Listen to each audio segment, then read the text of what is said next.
Maybe if I unmuted, that would help. Well, well, well, look who the flip it is. Let me just close that door.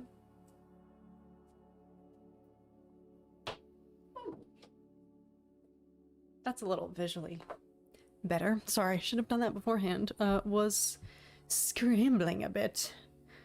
Darn, this is actually flipped and that's gonna mess me up. Oh well, it's fine. Holy shnikes. Okay, sorry. Let me get acclimated. It's been a hot minute since we did one of these and I was stupidly running a little bit behind unintentionally. There we go. That's more aesthetically pleasing. Okay, where are we?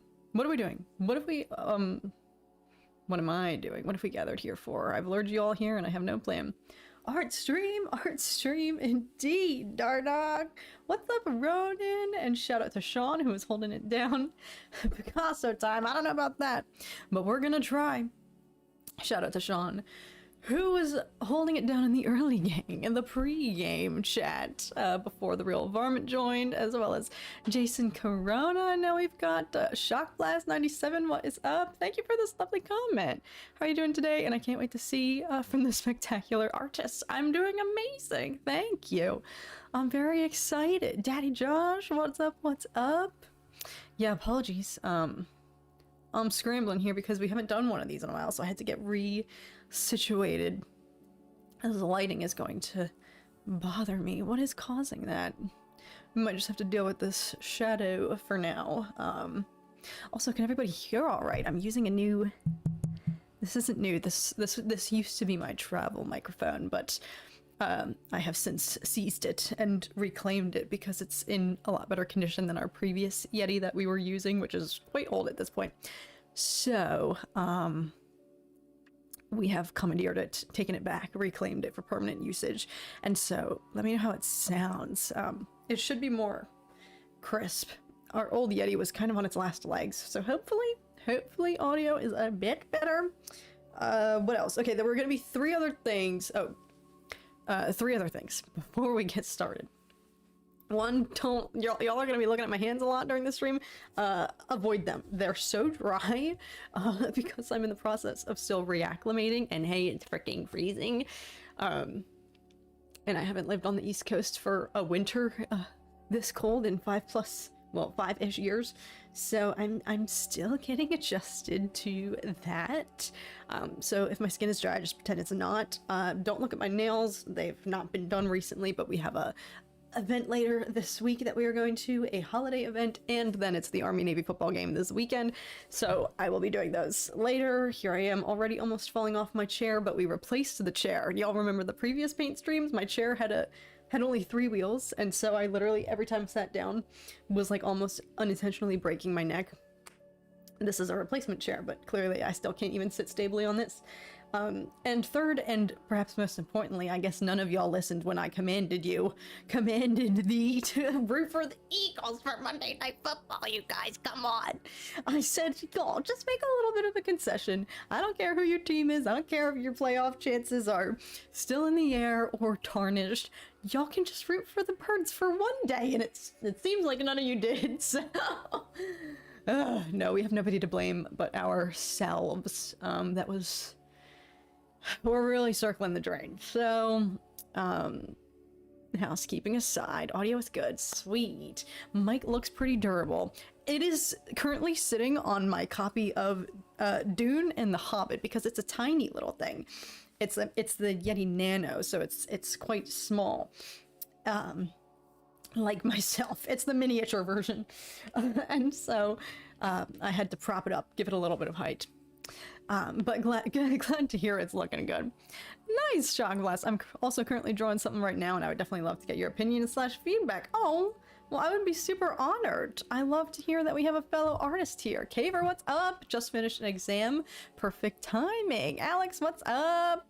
What is up, Blazing 2K? Sneaking on in. Good to see you. What's up? What's up? How are you doing? I'm sending Mexican hot chocolate. Oh, thank you, Ronan. I need it, please. Actually, should I try to replicate it? I would probably ruin it, but I would love to attempt a recipe.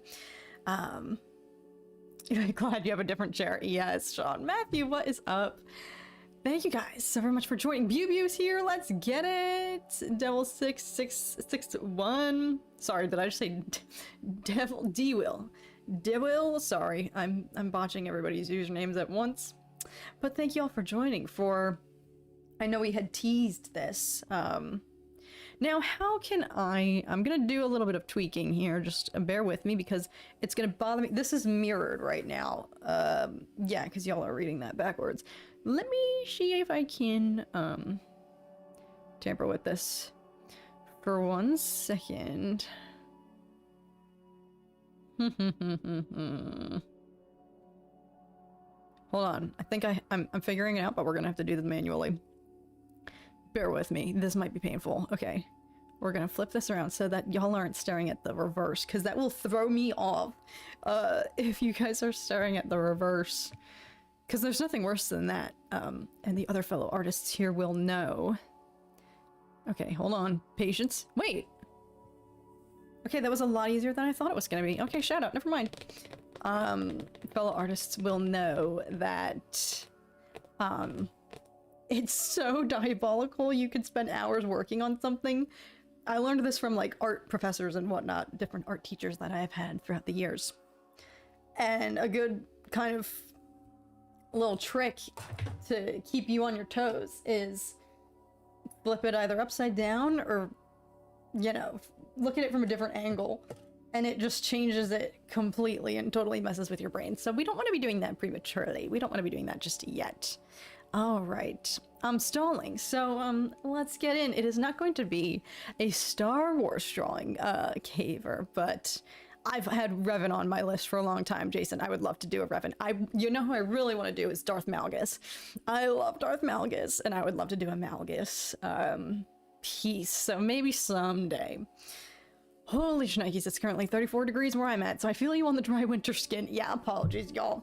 Hopefully I'll try to keep it as off camera as I can. But glad to hear we're in the same boat, Bew. And what's up, Catching Seas? Good to see you. Welcome back. Okay.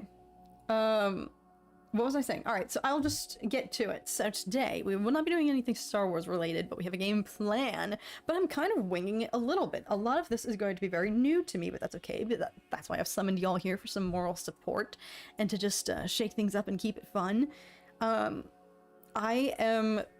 This will be part of, hopefully, depending, this is going to be low stakes no matter what, so nobody has to stress. We're here to chill, be tame, relax. Enjoy this cloudy winter day that it is here, do some artwork, but the intention is for this, what we're going to do today, to hopefully be a final design, a portrait of my original character that I have designed / written a little biography for a project, for my final project, for my current module of my illustration master's degree. Because we are working on narrative and sequential art. Sorry, just realized I was literally like facing away. What's the huge book? This is Dune. This is Dune by Frank Herbert. That's what my microphone is balancing on. It is indeed a huge book. So, what was I saying? Yes, this current module that I'm studying is narrative and sequential art, and that involves comics, that involves graphic novels. It kind of encompasses actually a lot. Children's books, you know, illustrated storybooks, stuff like that. And so the task is to create some sort of narrative, some sort of story, get a little bit creative with our writing, and accompany it with, you know, our own illustrations in the form of some sort of sequential, you know, comics or graphic novel, whatever sort of style we choose to proceed with. I've been doing a lot of research on comics, but I have to find a way to kind of navigate that because the whole final purpose is to create...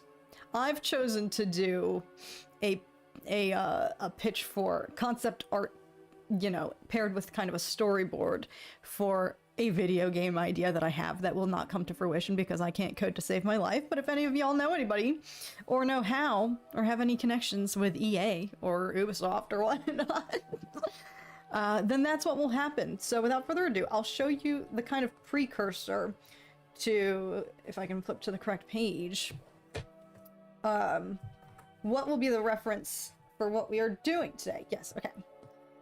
And so, for my narrative, I explained to you guys in my stream the other day that my story takes place on Mars. Let me get this. There we go. Just making sure you guys can see it. So this is some of my concept art initial designs for my character who is going to be the protagonist. You've got a cool setup and your project sounds awesome. Thank you, Alex. I'm so excited about it. I'm trying to be really tame right now, but I'm super freaking like nerding out, geeking out about this. So this is me trying to like tamper my energy and act professional, but in reality, I'm just so stoked about this project in spite of the fact that this is all really new to me, but that's what I signed up for. I didn't pursue a graduate degree to just learn repetitive knowledge. I want to push out of my comfort zone and learn new things, and so doing sort of comic art or storyboard art is a foreign concept to me, but I've been learning a lot about the history of comics and whatnot, and integrating that with like video game concept art and whatnot. So all of this, but in terms of character design, that's incredibly new to me. I haven't done a lot of creative writing very recently, even though I used to a lot as a kid, so I'm kind of geeking out because my inner child is like thriving right now. But this is my kind of finalized design that we will be creating a more polished painting of today, but we're gonna start from scratch, y'all.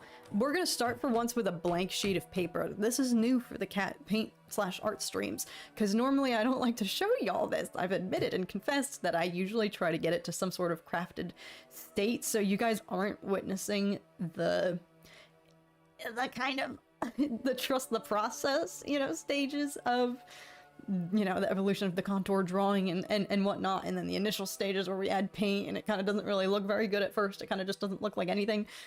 I've tried to shield y'all from that out of self-consciousness, but that's all part of the process too. That's all Valley, and valid.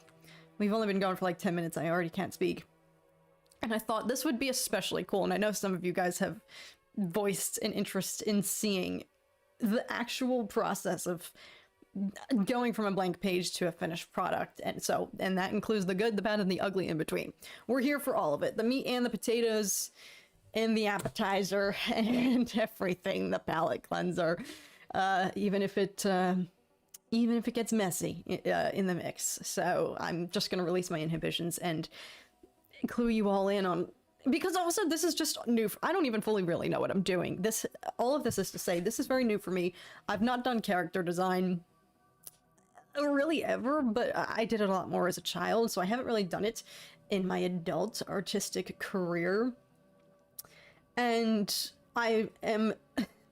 the daunting aspect of this is portraiture figure drawing. That is my favorite, but I've only ever done it with a reference, or, you know, a model, or, you know, a photograph of somebody that I know. Like I've never tried to just, this is just conjured from my imagination, my brain, and my knowledge of people. And I have talked about this previously in our other streams. I'm trying to just hold it. You guys are looking at it from a little bit of an angle so that it's kind of distorted, but in previous paint streams I have expressed that I have a tendency to fall into the trap, which they say this is a valid thing. This is like a real thing, I hope. Hopefully not just my own issue. But I used to do a lot of self-portraiture in college because I was the most accessible. I was the easiest model I had access to.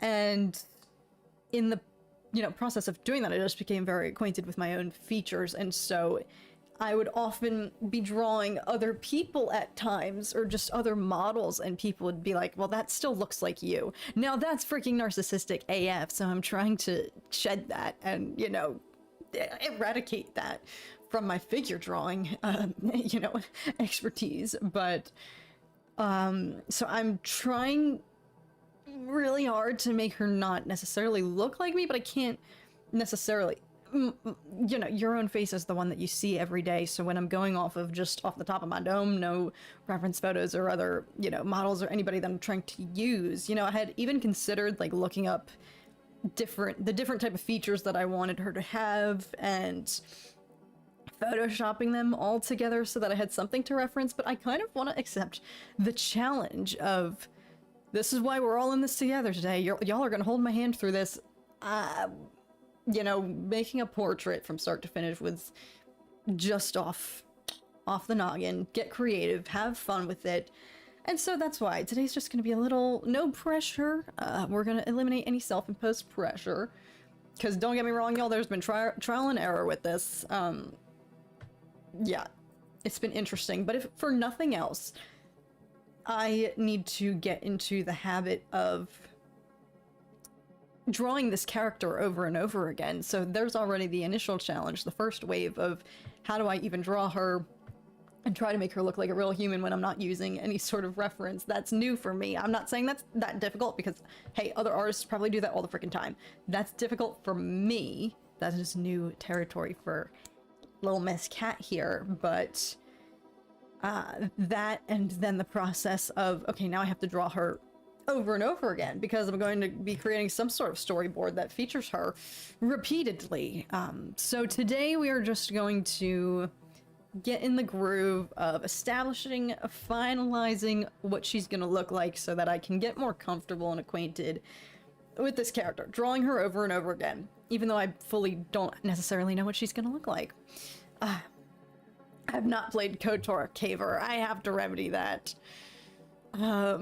A blank sheet indeed, Darna. Yes, we are starting at the beginning.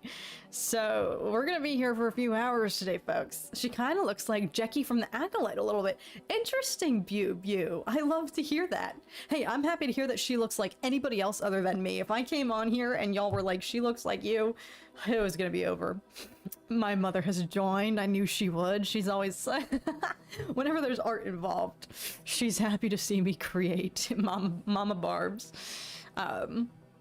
And so, where was I going? She's giving Night Sister vibes. Okay. Yeah, she's meant to look a little bit, how do I want to describe this? Kind of different, kind of futuristic, not perfect, because I gave a little speed run, a little Cliff's Notes version of, whoops, there we go, what her backstory is. This is just another sketch from another angle. This was only my second time trying to kind of develop her and get, you know, different perspectives and whatnot.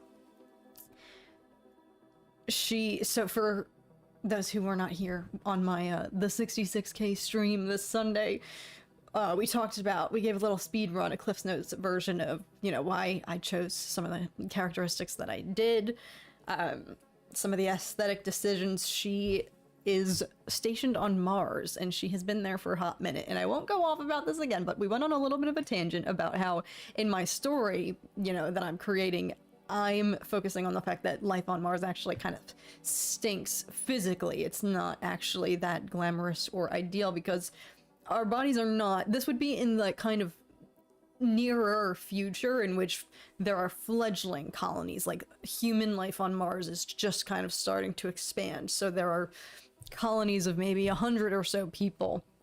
And she's kind of part of, she's an officer who's stationed there, and it is taking, you know, a physical toll on her body. So as I had mentioned, you know, the gravitational differences on Mars would really kind of actually like ravage your skeletal system and your musculature. So if you're not working out properly, your muscles would atrophy, you know, your skeleton, your bones would kind of be depleted a little bit. So she's kind of looking a little bit gaunt. You're very fatigued. You would be very fatigued on Mars because of all that, because of the kind of gravitational force, but also radiation poisoning and radiation exposure. Now, obviously, whenever human settlements would be established there, I am sure that they would be taking measures to kind of try to counteract that. But even I think in my research, some of the process of just the space travel to get there, there'd be significant just exposure to radiation regardless. And so, you know, for the purposes of my character design, she's been going through it. and radiation exposure makes you, like I said, she's fatigued, so that's why she's got the dark circles going on. It makes your skin very irritated or sensitive, irritable, so I gave her a little scar, but also just for a little backstory, little mystery, to show that she's hardcore, to show that she's been through it. But I wanted her to have a sense of hardcore energy and vulnerability. I want this to be an appealing character that you would want to play as. She is ideally the protagonist in what my proposed video game, you know, final project would be. Like I said, disclaimers, I'm not making this video game, but I'm at least writing the story that would inspire it, and so I came at it from a perspective of not only somebody that you would be interested in reading about or learning about, but you would want to play as her. So she's got a little grit to her, but she still has vulnerability. So that has kind of inspired the design. Here's just a kind of black and white rendition that I was working on. I think I yassified her a little bit too much here, but I wanted to just kind of play around with, okay, what are the standouts of her features that aren't reliant on color? Because color will be very important. Because I'm sure you noticed her skin's kind of gray because of, like, vitamin D deprivation, whatnot. I'm just rambling on, y'all. Y'all are probably like, my god, somebody... Thank you guys for it. Just before I keep going, thanks for being here and hanging out and humoring me as I'm just going off on my original. Like I'm just geeking out about this because I'm just very excited about this project. So she does look like Jackie. Okay, that was not the intention, but listen, I'll take it. And so that would be a cool story to tell. Thanks, Jason. And thank you, Matthew. I should consider writing a comic based on it. I think I will, y'all. I think I would want to try. Blue Winter, what's up? If not a video game, trying to create a comic book. I think I would like to do that. And condense it maybe into a short story, because I don't have the full narrative finished. I don't have it all figured out. But if you guys are interested, and my game plan, like, prepare y'all, strap in. This will be the first of many, because I have to, this is all just my concept art right now. None of this would be submitted in my final project. This is just me getting my bearings, figuring out what I'm gonna do. But going forward, what we're doing today is hopefully gonna be the first step into a larger world that will end up in my final designs. So what we're doing today is taking these kind of preliminary sketches that I'm still figuring out, still don't know what the frick I'm doing. What's up, Patrick Kelly? Glad to hear that you just got off of work. Perfect timing. Nice. And so we're going to take these today. My idea is to create what would be my project. Essentially, I need to compile both the sequential and, you know, conceptual art, what the final process or concept art would look like for her character. So that's what we're going to do today. Phase 1, attempt to create a final, more polished character design that we're going to paint. We're going to literally start from bare bones, y'all. So lock in. We're going to be here for a couple of hours. So we're going to start with the, you know, the portrait. She's not an alien, Matthew, but I wanted her to kind of, like, it was going that direction because I was focusing so much on, like, the health aspects of it that I kind of made her look a little bit exaggerated, but I'm not opposed to her looking kind of verging on alien, because the whole premise of my narrative is she is our protagonist, and she encounters who will be the villain slash her companion, but I don't know what the extent of their relationship is going to be. I haven't decided whether he becomes good or stays bad, but the whole premise, this whole idea was sparked by, you know, my aversion to AI, humanoids, androids, and my belief that there is a future in which they will come to life and be a real thing. No way, Mercurian! Thank you so much for being here, and for your generosity! I said I was a new loyal follower. And can I just give you a shout out? Thank you so much. You were recommending, Outland, I think, from the 80s with Sean Connery, and I think I want to rent the full thing. I was watching whatever clips and trailers of it that I could find on YouTube, but it has really inspired some of my, like, aesthetic ideas, and holy frick, that just even from the trailers, it looks really visually impressive for the time period in which it was made. So I think I'm gonna rent it and watch it for research purposes. Exactly, Stanley's. She is not an alien, but she's out of this world. Right, because and somebody else, if you're here, shout out, raise your hand. When I had proposed this idea to you guys on Sunday, somebody else mentioned the Ray Bradbury short story, Dark of Hair and Golden-Eyed. I think I might have botched the title of it, but I read that as well for research purposes, and that is actually really interesting because the premise is about humans who go to Mars, and they are struggling to acclimate, and something catastrophic happens. You know, wars and humanity happen back on Earth, and so the production process of rockets and transportation for people from Earth to Mars is ceased for like decades. And so by the time in the future, you know, there's a time jump and it fast forwards years and years, decades and decades, verging on maybe like 100 years later, by the time humanity on Earth gets its footing back and they kind of go back to Mars to rendezvous with all of the, you know, colonists that they had sent there, the humans who were there evolve and become Martians, and they're like a completely different species. So if you're here, whoever recommended that on Sunday, literally thank you, because that was amazing. And it was just really helpful to think about. And so I'm kind of leaning into a little bit of that. Was already kind of playing with this idea that she is human, and she, but the physical tolls of life on Mars are kind of making her look like, not like the healthiest human. She doesn't look normal, and I wanted her to have something about her that was like off like that, to kind of show that like Mars is rejecting, like humans can't. Our bodies are rejecting the notion of living there. But she meets her companion. I'll show the concept art for him too, but he doesn't look as good. I don't know how I'm feeling about his character. I might revamp the whole design for him. This isn't a good drawing, so don't judge.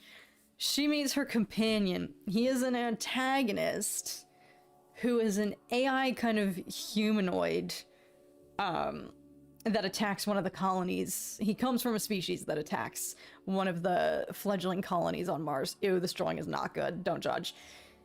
And the whole premise, he obviously, the eyes are the giveaway. And I might change the color because Tom said that looks like Thrawn, and that wasn't my intention, but maybe that was looming in my subconscious when I designed him. The whole point is I want him to kind of almost look like healthier than her, even though he's not human, but to show like these androids, these kind of humanoids in the future, or these AI bots, whatever they are so verging on identical, if not even a more perfected version of us, that, you know, but there's still something kind of caveman-like about him too, which I'm trying to play into, like, he's like the earliest, you know, rendition of his species, which is these humanoids, you know, are they sentient or not? Even if they look and sound like and appear like humans, they never will actually be. That's my whole moral that I want for this, you know, if it were to spark into a larger narrative that I actually followed through on one day. But the point being, I wanted him to kind of look like a little bit better. Like, he's got long hair, like humans on Mars would actually kind of be losing their hair because of the radiation poisoning. Like, so that's a giveaway. Like, he's got long Tarzan, healthy looking hair. You know, his skin, he's in a healthier, you know, her skin is kind of grayish. She's fatigued. She's got her dark circles. Like, she's just looking like shiz, and he kind of looks like a yassified human, just without, you know, the eyes. And so that's kind of what I wanted to play on. So if she looks, you know, a little bit alien, I'm okay with that, because I think that could lead to an interesting ploy of, like, you know, she's still human at the end of the day, versus these AI, these androids never can be, never will be. And so that's enough stalling. A synthetic human, exactly, Jason. Can you all tell I've just been spending too much time in the alien Predator franchise. So that's enough stalling. I'm throwing everything around, and we're gonna lock in and actually get started on it. Sorry, I've been neglecting the chat, but I just wanted to give a rundown. That's the bare bones Cliff's Notes rundown of what's going on. Evil Eyes, exactly, Stanley's. Thanks so much, Blue Winter and Shock Blast. Exactly, Darth Maul Eyes. Thank you, Matthew. It is such a decent movie. Choosing my words, hyping it will kill it, but yes, rent it for sure, and it might give you more ideas. I think it already has Mercurian, so I want to keep watching it. I can see the vision for his design. Thank you, Bew. He's not as finalized as she is. I think so too, Matthew. Like, I was thinking red initially because it's also very threatening, but I was like, interestingly, when I googled robot eyes, they're all that piercing sky blue, like husky, like bright blue. So I might change it because I could also create an interesting conflict of, I'm talking as if this is gonna go somewhere. Realistically, it's probably not, but who knows? Maybe I will. I'm just having too much fun with this. Well, actually, I don't know. I think I eventually am gonna have a final project. Obviously, for my module, a kind of final thesis type situation, or just for my MA in general. And I might get to refer back to this and actually create it into a full-fledged comic or graphic novel of some sort. Or even if I just work on it on the side. It's been fun to just hypothesize and come up with ideas. So I'm thinking the same, Matthew. That's why he's not finalized. That's why we're not working on him today. We're working on we're gonna work on our girl and see what happens. Ooh, 2 different colored eyes is actually an interesting idea. I love the love, just hyping everyone's inspirations. It's such these streams, Mercurian, you're joining at a fun time. These paint streams have been so, one, not only literally instrumental, like, not to sound dramatic, but I mean, you guys were literally there in the trenches with me when I was just getting started on developing my portfolio to submit for my graduate program. So I'm drawing this very lightly, and I'm using the literal lightest possible pencil right now. This is a 2H. This is the lowest stakes weight of graphite right now for this initial stage here of just mapping out, getting my bearings. So apologies if you can't see it yet, but don't worry. We're gonna start making it more finite. So what we're working on today, what I want to do, what my vision would be, I want to create for my project. See, I already don't like that. I want to create an ID card for her that would present more information about, you know, her posts, and kind of play on, like, what would our IDs look like? We're just doing the photo, what her photo would be. We're not getting into all the other nitty-gritty today, but play on what information would there be if we had, like, intergalactic passports. You know, like, if you had a passport to get access onto Mars, because I'm sure that's what the frick is gonna happen. You know, so that's kind of what I want. Like, what is her... And she's obviously some sort of, I don't know, whatever, the Space Force, or whatever sort of kind of, like, militarized presence, if any there is. That's why Mercurian, your suggestion, Outland with Sean Connery, was very interesting to see, because that's focusing on, they're like police officer, like he's like the marshal on, like, Jupiter or something like that. So that was interesting to see, like, all of our same kind of just, like, structures of society would carry over intergalactically.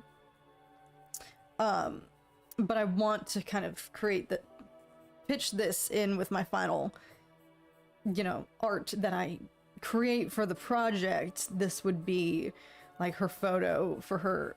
I want to create a little ID card for her, like whatever her, like, kind of like passport would be to get onto Mars. So, like, it says that it's gonna say, like, she's from Earth, you know, whatever her eye color, date of birth, and oh, that's actually a good idea. I can play with the timeline and use her date of birth to be like, all right, she was born in 2150 or whatever year. Whatever year she might be born in, just to show that it's in our future, but the near distant. Is that an oxymoron? Starting with the skeleton first, exactly, Sean. We're starting with the groundwork. Yes, exactly, Mercurian. We have already developed our dystopian descent into just passports and identity for everything. That's what I was thinking about, and how, you know, especially living in the US. I'm not gonna get more into it, but this is gonna be a fun stream, not an existential ranting about my country stream. But yeah, that was my thought process of like, you know, surely there would be like rigorous passports and like identification, and we would like, even just in a very distant future in which eventually maybe there would be actual frequent travel between the planets and the moons. I always reference the film with Brad Pitt, Ad Astra. Say what you want about the rest of that movie. I think the rest of the film was a little bit of a disappointment, but I absolutely loved the intro of it because they show what I think is a very believable, it's exactly identical to our own current, you know, process of air travel on Earth. But, you know, they show the ease with which people could just travel from Earth to the moon. Like, you can just go, you fly on a rocket to the moon, and hey, you can pay for a blanket that's $150. Like, that was my favorite part of that movie, because I could be misremembering it, but he gets summoned for some shiz. It's actually a big deal, what he is summoned for. But he's on his rocket that's taking him to the moon colony, and even on the moon, it's divided into territories. So, like, North America is fighting with whoever, like, and so I just thought, I was like, that is so real to what will probably be happening. And he's literally on the spaceship going there, and he's like, "Miss, can I get a water bottle?" And she's like, "That'll be $175. And I, at the time, was like, that's crazy, but that's actually kind of hilarious. And also not far-fetched from literally the costs of freaking any additional amenities on airfare today, y'all. So, so that's kind of what I, you know, in a very near-distant future, I think that could be, I keep saying near-distant, very, very distant, but not that far off future. I think there is a world in which people, that ease of access between the planets will be so commonplace and simple that you would have some sort of passport to be able to get to Mars, and whatnot. Like, it'll be frequent. I don't know. I don't necessarily have any solid plans or ideas about what I think the future of humanity and space travel will be, but at the rate that we're going, like, I don't think it's a crazy notion to think that could be an end game. And, you know, interplanetary travel will be much more frequent and simple and expensive, probably expensive AF. But that's kind of part of the backstory here, the narrative for this character, that she's working there. She's kind of fulfilling she's serving her post on Mars as like a communications officer, monitoring comms or whatever. I don't fully know how the world's gonna work, but I want the crux of it to be like, she's in terrible health and she's almost at the end of her term. And she's ready to bounce. She's ready to piece the frick out because, like, it's just ravaged her immune system and she's in horrific health. But I think that could be an interesting concept. Like, the process of travel to Mars and the living there would be so physically taxing that if there eventually was a time where we needed people to, like, work there or whatever, like, the pay would probably be huge in order to, like, make up for it. So, hence why the tickets will be so expensive to get up there. This is already looking different from all of my concept sketches, so we're gonna see how this turns out. it could make this story a movie or a series one day. Sounds fun to work on. I really, if y'all have interest, I really will, like, I think I want to, just because I've gotten so invested in it. And honestly, maybe carried away, like getting too distracted from my main goal, which is the artistic stuff. I'm trying to keep that in mind. Like, I have a project I'm trying to fulfill. But I've been getting so carried away with the story and the concept of, you know, hypothesizing what would life be like on Mars in the future. And I really do think, I think there would be a lesson there, because y'all know I love the lessons hidden in the Alien films and whatnot, which is like human exploration and scientific achievement. I'm all for science, so don't get it twisted. But in the case of Alien, at least, will eventually, leads to our demise in more ways than one. So I kind of want to play with a similar notion of, like, what happens if we eventually get to Mars one day and it sucks? Like, we're not built for that.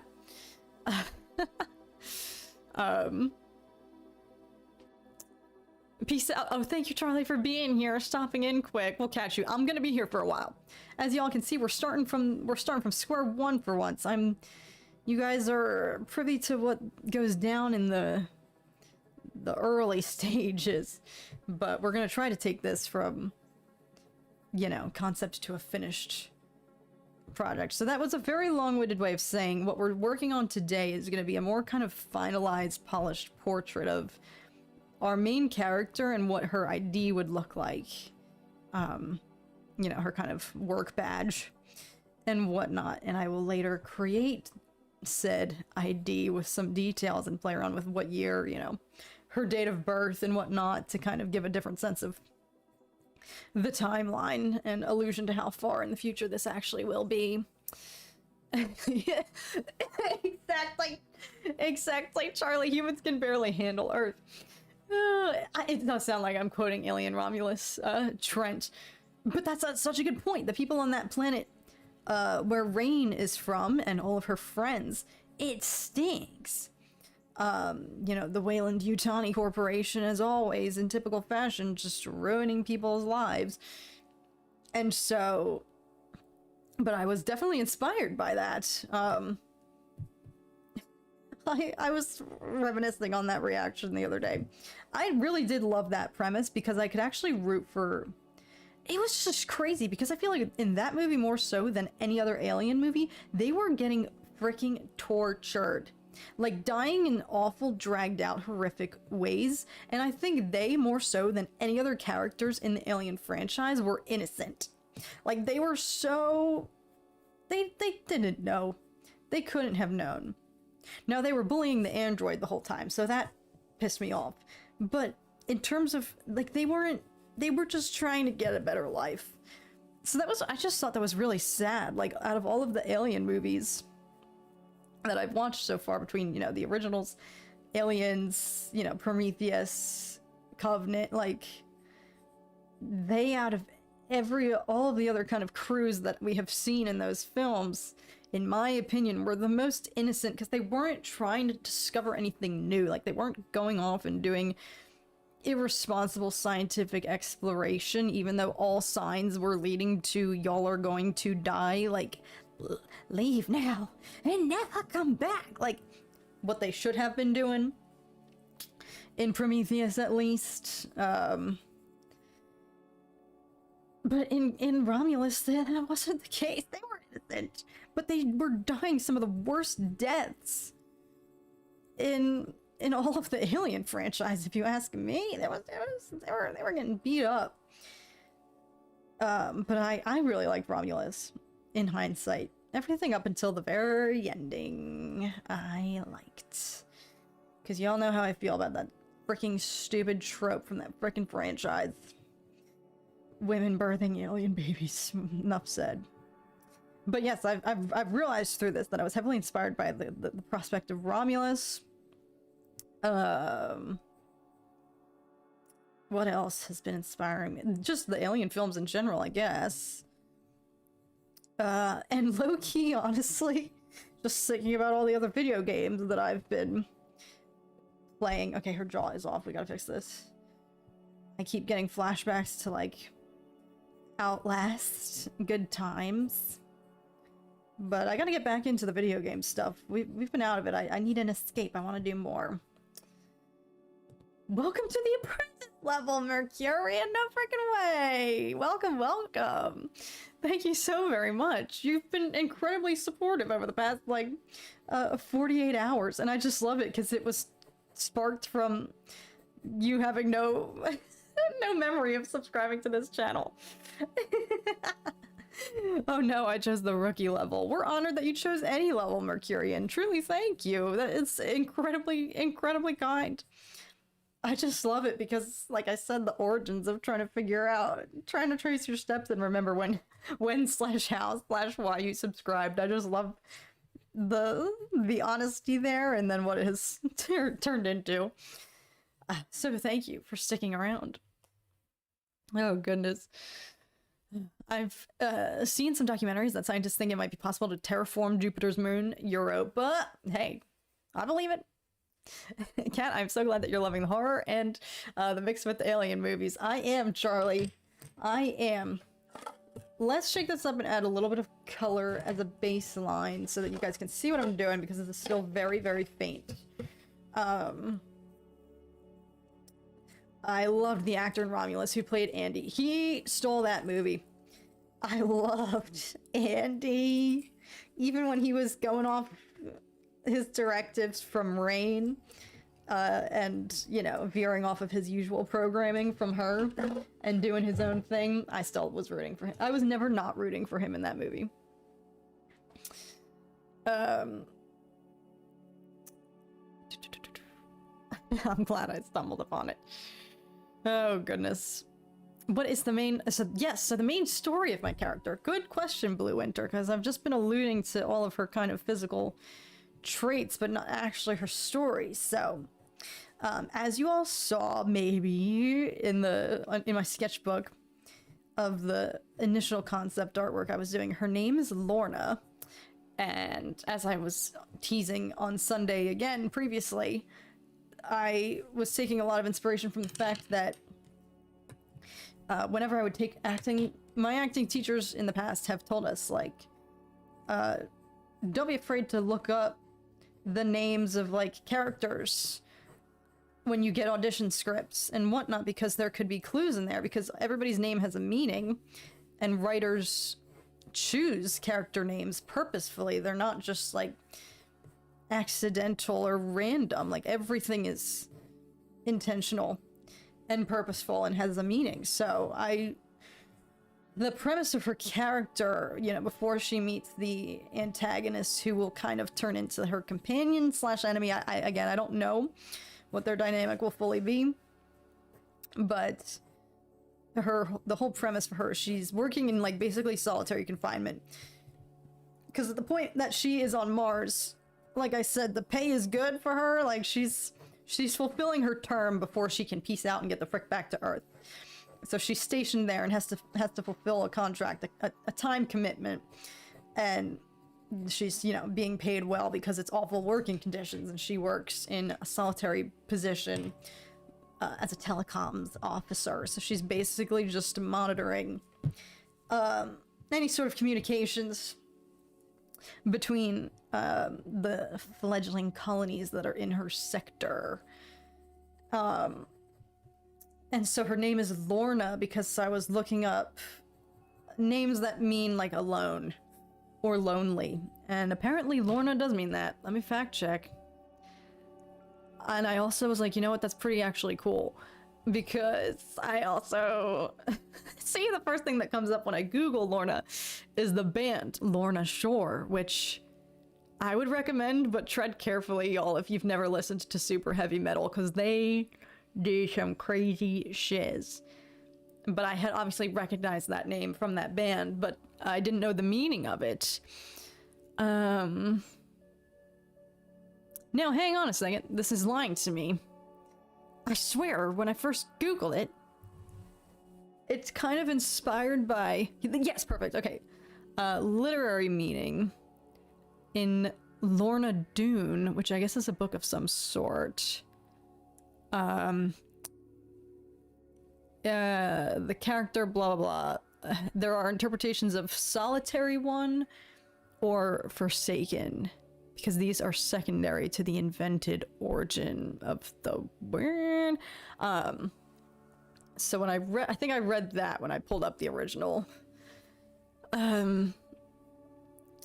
meanings or interpretations. Yes, a meaning for Lorna could mean alone or lost. That comes from trying to follow the name's etymology. So there's obviously different, every culture and language, we all have different meanings for different words, but the kind of origins of this name came up when I was looking up kind of names that meant being alone or solitary and whatnot. So that's where her name comes from, because that's what she does for a living. She's alone. She's chilling until she's not. And then one day, I think I want it with the story as well. Again, this is something that I was taking from my acting studies also, that I think applies to writing too, has been what are ways that I can raise the stakes and make this more high stakes situation. Just push everything to the extremes. So she's obviously on the job when some shit goes wrong. And one of the Martian colonies is attacked, and she goes to then discover, you know, that's where she meets the antagonist, the humanoid kind of species. But I was like, what's one way I could level this up and make it even more kind of like tragic on her end? And I thought, oh, well, what if she only had 1 month left of her term? Like, she's physically wasting away, the radiation is kind of killing her, and so she only has 1 month before she can, you know, fulfill her post, satisfy her contract, and then she gets to go back to Earth. So that was just a little evil way on my part to raise the stakes for her and make it more high stakes, that it's like, oh, when you're introduced to this character, she's almost done. She's almost tapped out.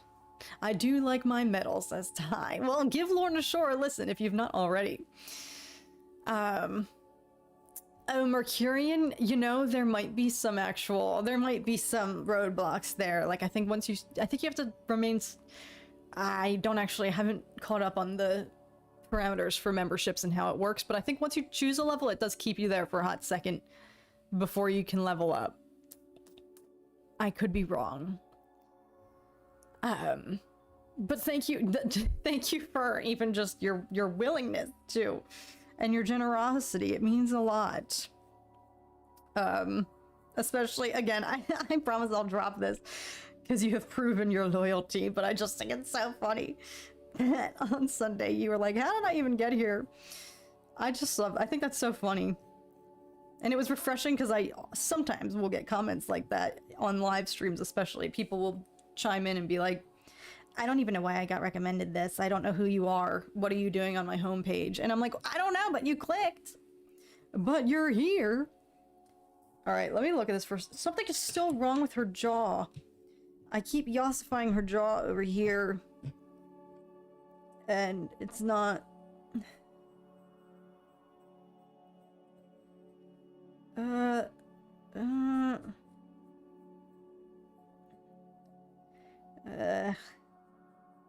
Maybe it wasn't the jaw, maybe... I don't like that, don't like that. She's scowling right now. I just erased the entire... I mean, she's definitely scowling. But she's pissed, y'all. This is not what she bargained for. She had to fulfill...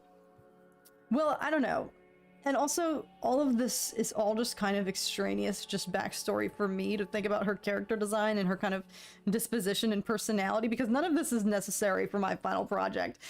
My final project has to only just be, like, you know, presenting concept art and focusing on one moment from the story to narrate / depict the storyboard for.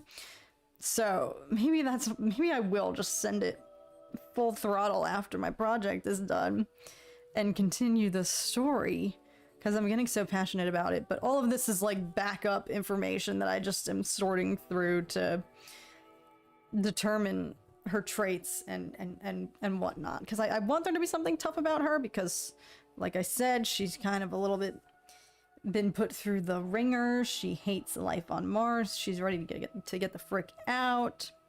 But I feel like it's a kind of like she only signed up because she needed the money type situation. Because of course, like everything is... I could definitely see a exploitative sort of energy to that, where if we ever did establish life on other planets and realized it's kind of not fun to live there, or like the health effects on humans, because hey, is every other planet literally not inhabitable except for Earth? Like, you know, I think there could be I think there's an interesting and not far from reality premise there of, in order to recruit people to go and create settlements and colonies and operate them and, you know, militarize them or whatever, police them, you know, create local governments, like, I feel like they are going to have to lure people with severe pay because the conditions are just going to be like a culture shock, and whatnot. All right, you know what? That might... I'm gonna look at this for a second longer, but I don't want to toil too much on the drawing because I want to... My vision is to, like, paint this, and I want to do, like, maybe a watercolor underpainting here over top of everything. And for the background as well. And then I think I want to do some marker, maybe? That's what the concept drawings were in my sketchbook, and I actually really liked using that. But then I also had a vision to use some gouache. So I don't know, this could be turning into a mixed media conundrum here, but I don't want to dwell too long because I can see myself going too ham with all the colored pencil and that becoming the focus, which this is just to help map out. So maybe we will get started on the actual paint. I'm kind of actually shocked. Maybe it paid off that I was doing some other sketches of her prior to this, to pregame for this, because I was really kind of struggling to replicate her character. And hey, maybe if I were to look at the other concept sketches in my sketchbook right now, this actually doesn't look anything like the ones I just showed y'all. I don't know, I could be delusional. But I'm a little bit actually pleased by how quickly I kind of got back into the groove of like what her features are. Okay. Y'all are looking at it from an angle. Here, I'll try to raise her up a little bit. What's up, Jerome? Cameron, what's up, what's up? Looks good. Awesome hearing the story about this. Thank you, Charlie. Also, shout out. Many more of y'all have joined. If you're hanging out in the chat, or if you're just lurking and chilling and doing work with, thank you for being here. And sorry, I should have disclaimed because I know people have gotten salty about this in the past, but if I'm not as interactive in the chat, I should say, don't fault me, don't hate me, don't take it personally. It is just, she has a nice forehead. Thank you, Sean, thank you. I made it a little bit big here, but that's okay. We can always cover it with hair. And here I am getting a little bit carried away with her hair, because like I was saying, the radioactivity. But like her hair ends here. Like it's short. But the radiation would cause people's hair to be weak and falling out. Okay, what am I doing? Getting paints. That's what I'm gonna do. I should have had them at the ready. No hate ever towards you. Well, thank you, Ty.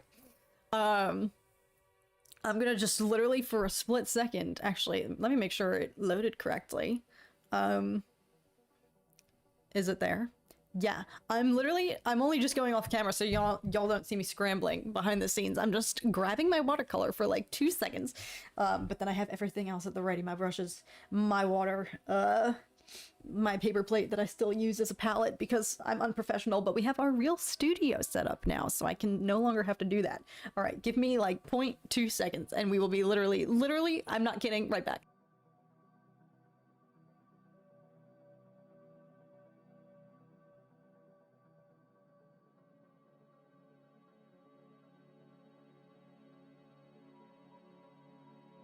Wasn't kidding. Watercolor, paper towel, and water. So, Okay. All right. This is serious now. We mean business now. Okay. All right. Okay. Jesus, take the wheel. All right. So as I said, we're gonna do a little watercolor base. I'm thinking I want to do... What color should we do, y'all? Because I was thinking, again, this is gonna be for her, like, ID photo that I'm then gonna kind of create and, like, Photoshop and edit to create some sort of little identification card for her. And most ID photos, I think, have, like, blue backgrounds, but I kind of want to do orange for this. I'm gravitating towards, like, a lot of orange themes in the color scheme for this, obviously, because it's Mars and Martian and whatnot. But I think orange especially could be good because, as we saw, as I showed you in the concept sketches, her skin's kind of gray, and I think like a bluish, the kind of bluish grayish, like olive tones will pop off nicely from an orange base. So I think I'm just gonna send it, and we're gonna make the we're gonna paint orange over all of this, so don't be alarmed. I'm just bracing you now for what is about to happen. But I usually like to do that and have some sort of like yellow ochre, orangey, burnt sienna color as an underpainting. Because y'all do know this from my previous paint streams, because we always started with, even when we were just starting with the contour drawings and adding paint for the first time, my tip slash at least my personal approach is, alright, just get it on there. Ew, that's not the color I wanted. Frick, it's okay, we'll get it together, lock in. My personal approach, yeah, that's more like it, is don't ever start with a blank. Especially when it comes to painting. Drawing is different. Painting, never ever ever start with a blank canvas. It is the equivalent of self-sabotage. It'll make you panic and freak out and overthink it. Just get something on there, and then the hardest part's done. First cut is the deepest, and after that the only way out is through. So at this point you have already achieved the hardest task, which is just getting out of your head and getting onto the page. So shout out to whichever of my professors forced me to do that, because this is not how I used to work. Past me would have freaked out about this, but now current me can't live without this. Alright, that's not really that orange. Ah!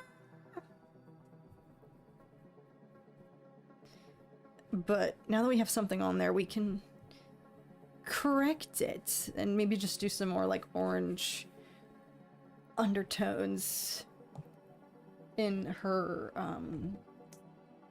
for the portrait. My watercolors here, as y'all can tell, are extremely freaking old and messy, so all the paints and colors have kind of just bled together, so I'm struggling to create orange here because it's just turning into just this mucky, blurred concoction because I don't ever keep anything clean. Now that I do kind of regret, actually, but it's fine. It's fine. It's fine. Like I said, everything today is low stakes. We're here for fun. We're living our best lives. We're just chilling. And whatever happens, happens. So if hypothetically I can proceed to botch this, it's okay. We can afford to do that now. That's why I'm doing this now, because this project isn't, this is, the final project is due in like January, but I don't want to save all this till then. So I thought, why not get a little head start? 123 Rock Band, great username, says I'm trying colored pencils, but I'm having problems with blending. It looks like paint by numbers. Blending with colored pencils is an art. And it can be difficult because it is a hard material. Now, some colored pencils, like I know Prismacolor makes a colorless blender pencil, which is literally like a clear wax that you can use, that Sweet Lord, can I talk? You can use it to merge two colors and blend two colors together. But I think the biggest thing I've learned from colored pencils is like slow and steady. Trust that process. That is a true trust the process situation when it comes to colored pencil.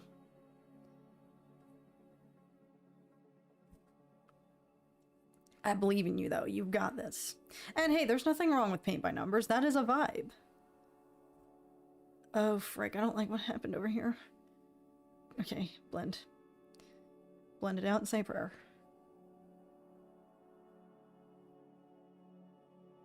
How? Sorry. We're back to y'all hearing my frustrated sound effects, my panicked moments. God, what the frick happened? Okay, hang on. We're gonna troubleshoot. Me not even explaining why I'm frustrated. I don't like this unintentional freaking halo that just formed around her hairline that wasn't supposed to happen. But I'm gonna intensify. Maybe it's time to bring out the gouache. Maybe it's time to bring out the big guns.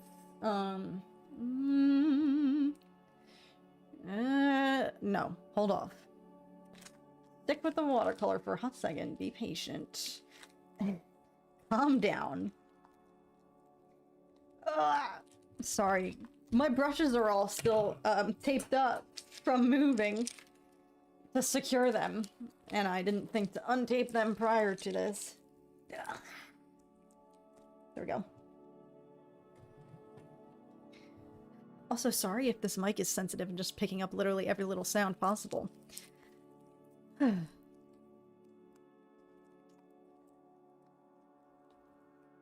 Lunch break over. Oh, peace out, Charlie. Thanks for being here.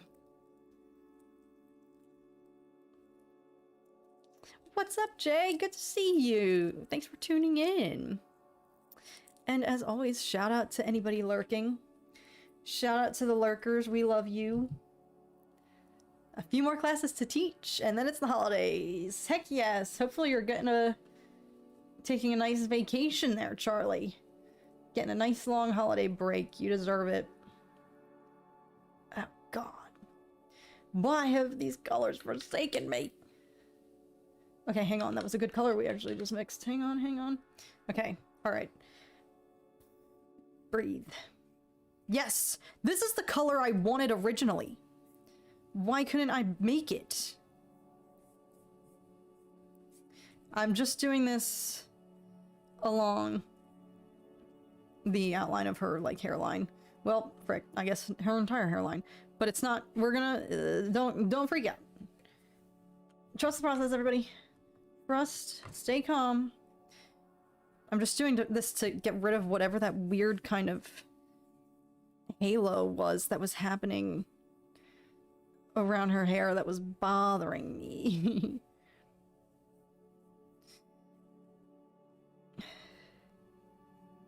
Don't worry, don't worry. But now that I've started with this color, maybe I'll keep using this to then go in and do some more of the shadows in her portrait and whatnot. Yes, this is the color that I was looking for. This kind of like earthy clay Mars color.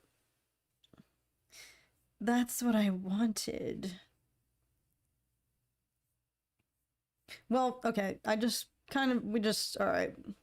We're gonna bring the hair back, don't worry, don't worry. I just had to clean that up because it was bothering me because the paint decided to go rogue and do its own little thing and disobey me. Okay. Alright, hardest part's over. Everything from here on out is the fun. Everything from here on out. Ugh. If I don't spill my water everywhere. It's the fun stuff. Alright. We're gonna go in. And get started. Okay.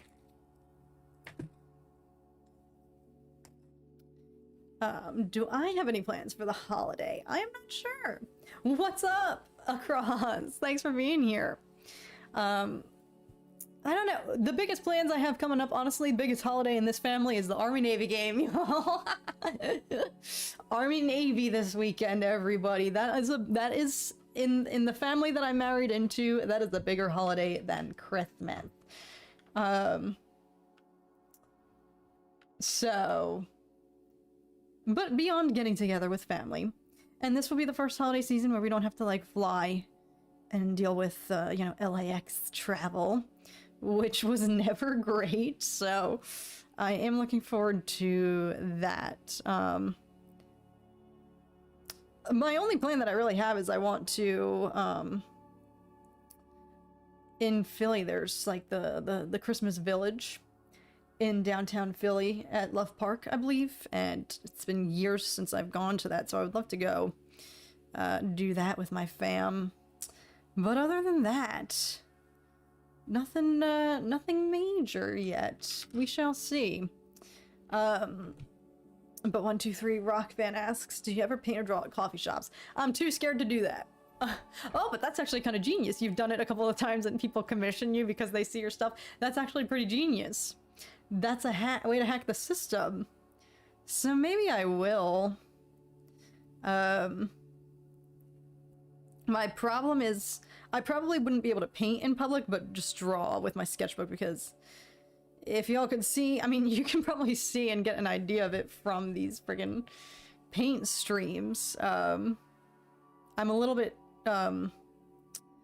what's the word I'm looking for? Chaotic? I'm a little flabbergasted. I've just embraced it and accepted. I can't shake it. I am a messy worker. I don't clean as I go in any regards. That comes to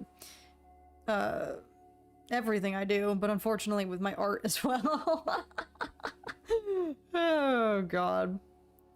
But yes, I have a very chaotic workspace and struggle to be orderly, so I probably wouldn't be able to paint in public unless I brought a whole... Oh god. Okay, what? I made her head a little bit too big.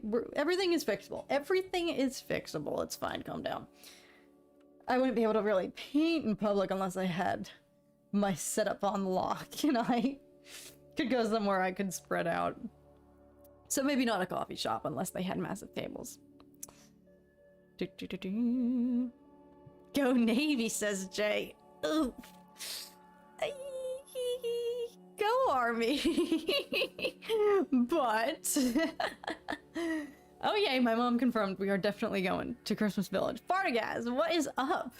Honored to have the Twitter famous. I was gonna comment on your epic. I retweeted it. I was gonna say that was some of your best work yet. The tricks and behaviors or whatnot to make you more elegant and womanly, and your the clips that you included from Andor absolutely sent me. Fartagaz, I'm gonna continue to put you on blast because I've just been tracking and stalking your process. But when can we expect your first videos, my friend? Hopefully in the new year. Hopefully they're waiting to grace us in 2026. I'm just so excited. But also impressed because I was doing recon and looking at all the stuff that you were sharing about building, you're literally building your PC setup, and as a tech novice slash tech illiterate, actually, that just like blew my mind. And that's crazy, and impressive, and very exciting and cool. And I wish I knew how to do that. So I'm excited for your channel to take off and get started. So hopefully waiting for us in the new year is Fartagaz's YouTube debut. What's up, Jin9236, hopefully, or DJ In, or Jin, like Din Djarin combined. Thank you for being here. There is order and chaos, sometimes, Ty. Maybe. That Eagles game was bonkers last night, unfortunately. It's insane to watch something come to life as quick as this. This is actually kind of rapid, Mercury. This is a little bit... I'm a little bit shocked, honestly, as well, but I'm trying to lock in. Maybe it's just because I'm so darn excited. I don't limit myself, but no freaking way I have this type of talent. I'm sure y'all do. Guess I was born a writer by the way I talk. Exactly, y'all. My only like I was saying, I think I shared with you guys that I don't feel like I'm the best creative writer, so that would be my only hesitance, my only kind of hang-ups to if I did, you know, after submitting this project for my class, after doing that, if I sent it. Oh god, I don't like what's happening. Okay. Ah! See? Chaos. If I sent it and actually kind of created some sort of narrative and further finalized the story. Okay, I've just realized exactly what's happening and I don't like it. So we're gonna deviate from this and let this dry a little bit so that I can go in with the marker and fix this shiz, because I'm not happy with what's going on. Not happy. It's okay. Like I said, y'all, you're getting treated to the best and the worst of whatever happens today. And I just don't like the way the paint was behaving there. It's going and creating a mind of its own. Calm down, actually. Lock in. Maybe we're fine. We're fine. We're fine. We're fine. All right. I panicked for a sec. It's okay. It's okay. But I still will maybe try to go in with the markers soon, because I've been having fun with the markers. So I feel like it'll be fun. The big scene. Exactly. Far to guess. I am a total tech noob. I just need a decent camera and maybe I'll start with a setup vid. How are you a tech noob? You built your computer? Huh? If you're a tech noob, then I'm tech negative. I'm a tech zygote then, because what? How did you build your entire... I would like a tutorial, please. Yes, I'm putting that in. I'm formally requesting that. Yes. A video from you. I would very much like to see how the frick you did all that. Can I ask you, did it like... Does building your own PC set up like what you have been doing? I'm imagining that is a way to eliminate some of the expenses of buying a full-blown new PC, right? Or no, because you're buying fancy, I don't know. I made her head too big over here. It's fine, it's fine. But yeah, I request a tutorial because that is just impressive. Tech noob, I don't believe that. I don't believe that. I reject that. Alright. We're getting our bearings. We're figuring it out. We're rocking. It's fine. Are my brushes dirty? Yes. Is that why I always have these little pieces and specks of shiz in my paint? Yes. It's fine. Alright, I like whatever this is better than what was happening. If it wants to just stop. Get off! There we go. Okay. Oh yeah, are we talking about Andor now? Yeah, Golden Globes. Irrelevant in my... It's seriously actually insane though. Like, I just don't understand. It's like the freaking Emmys all over again. Just snubs after snubs after... At least the Emmys we got recognition. Golden Globes are just acting like Andor doesn't exist. Oh no, it's an expensive process either way. Building yourself just to give satisfaction, oh gosh. I imagine that is.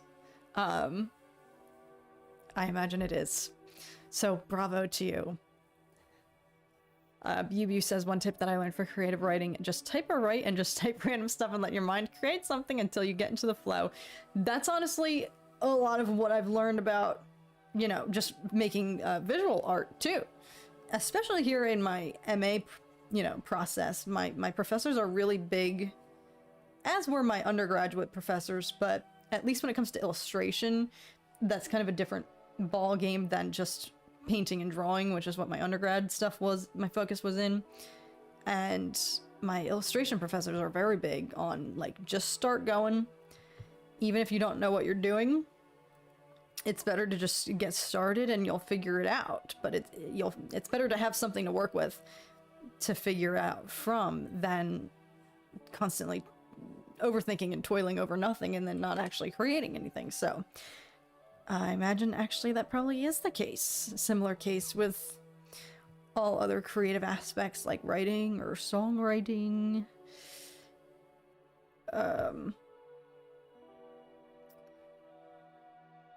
But that's exciting. Are you into creative writing, Bew? Is that your thing? Exciting, if so. Ty says I'm great with coming up with ideas for a story, but then I'm actually sitting down and writing it's kind of tough. Isn't that what all writers say is the hardest part?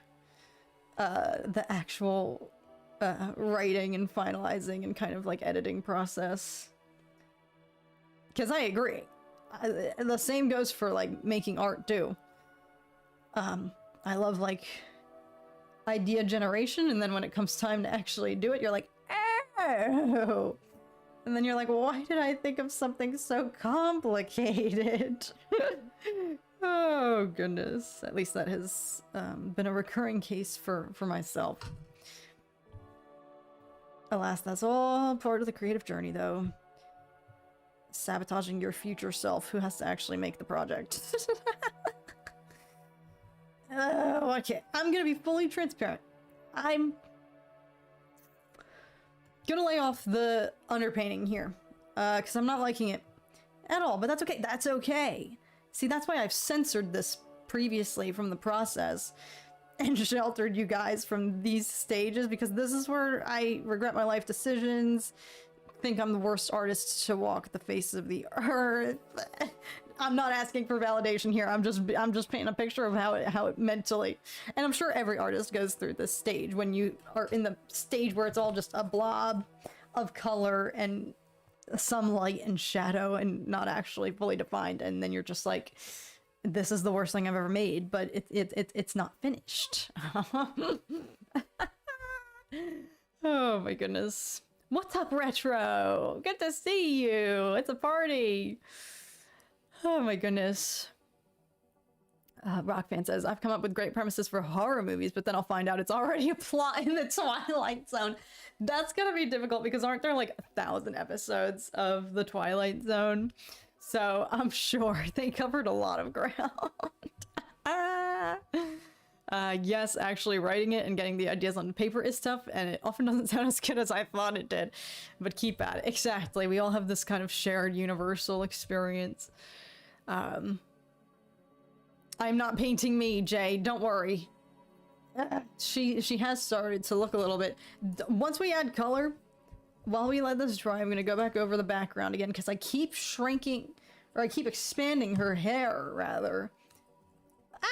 And it's making her head look larger, and that's not what I want. She's not me, and I feel like that will become more apparent once we go in with the color. She has a very specific color scheme, our girl here, that I intentionally implemented to make sure it doesn't look like me. Oh, goodness.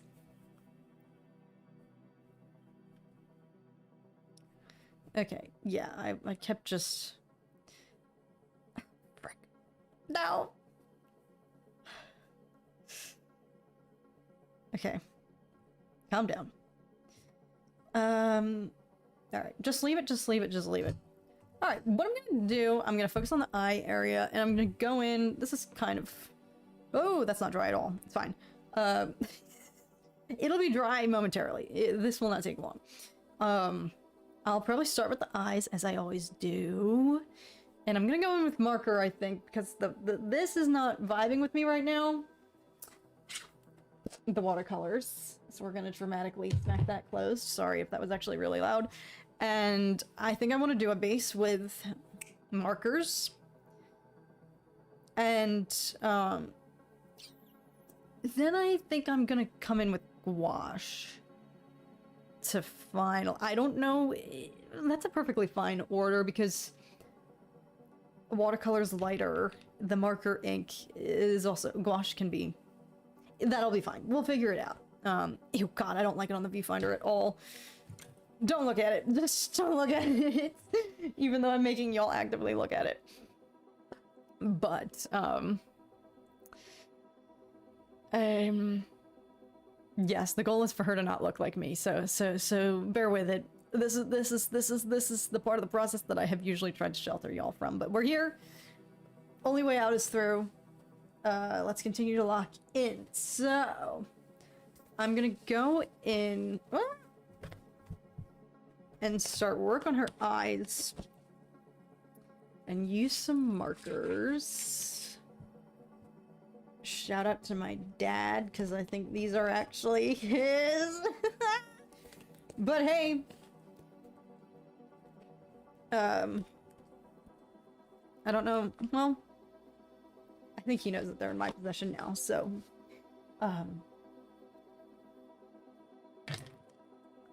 okay. I need more tables. I need more surface space in here to just throw all my clutter. Okay, we're gonna do the eyes with marker. We're gonna do everything in marker because I'm not vibing with the watercolor right now. And I really... It's all gonna be fine. Calm down. Okay. The eyes look like me. I'm trying not to. We're gonna give her hella dark circles. Don't worry. I'm not saying I don't have dark circles, but we're gonna try to really set her apart here. And distinguish her. This eye is drier than this one. Let me just... We'll stall for a few seconds. And let this... It's a work in progress. Yeah, borrowed. Stanley's exactly. Ty, that's a really good idea. I tend to listen to movie scores while being creative. Yes, listening to, like, just instrumental or classical stuff without lyrics, is actually fabulous.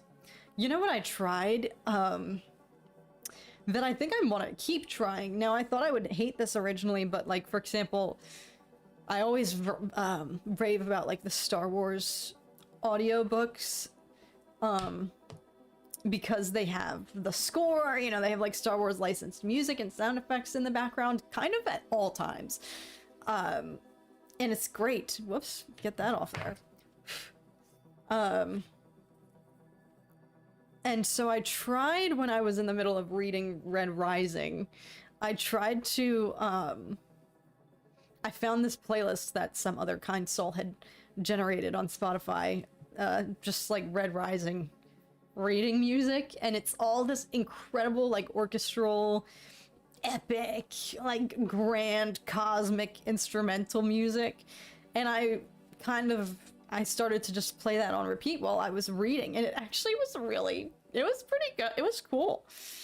So I might do that again, as I gotta get back into reading. I tapped out. I went too much too soon, too pedal to the metal earlier this year, and then I think, tapped out a little bit. I went too hard too soon, but I want to get back into it, and so I think I'm gonna keep trying that. There's something about it. Now, normally I feel like I would have an aversion to that because I'm not a good... How do I describe? I'm not a very good, like, I'm not a fast reader. Like, I read... I can't read quickly. I take it all in and I have to digest it. And I can't read. It's hard for me to... Like, some people can read in, like, a crowded room with 50 million people talking all at once and be fine. I can't do that. Like, I can't read with much distraction. But that was actually... That was an interesting way to test it.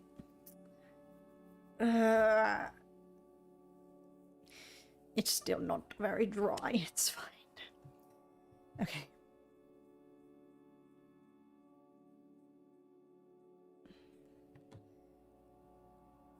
I'm starting to reach the phase.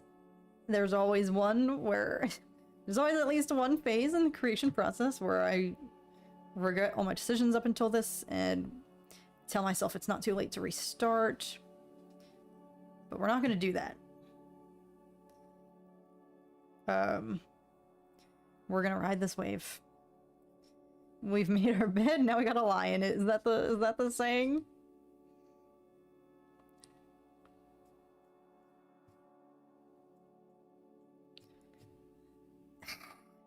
Alright, I'm gonna let this dry a little more.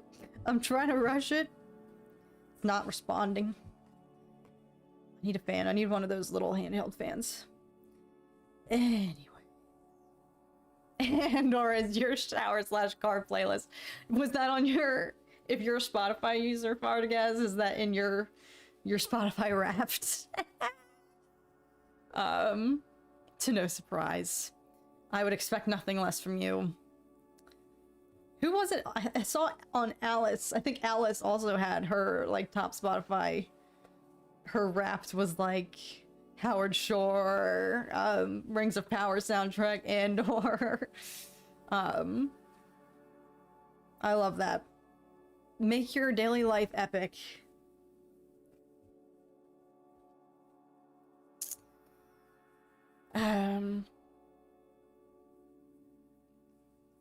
Good point, Mercurian. Instrumental music does not tell you what to think. I guess that's why I'm such an electro-ambient junkie. That literally sounds like one of those friggin', like, categories in a Spotify Wrapped. They always come up with some... Wrapped was weird this year, but they're always like, you're in a electro-ambient junkie. This year it told me I like yacht rock. Hey, what the frick is yacht rock? Also, in this economy? In this economy? Yacht rock? Really? I feel like y'all could have... Well, of course, because they're just doing freaking AI now.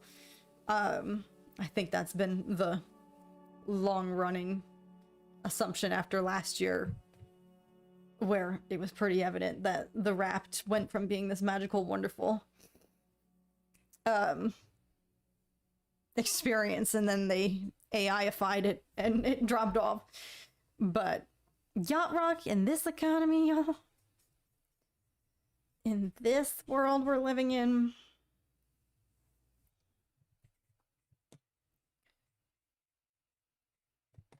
yeah, I actually kind of like...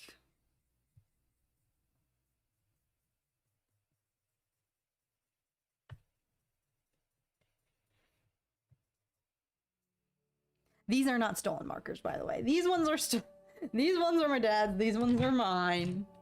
These ones are not borrowed. I kind of wanted actually to test, though, how they behave differently if they do at all.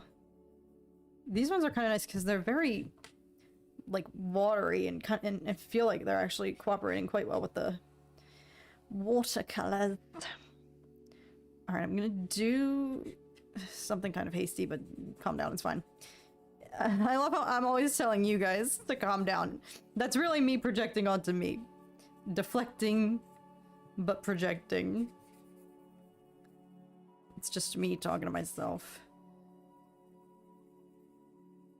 Okay.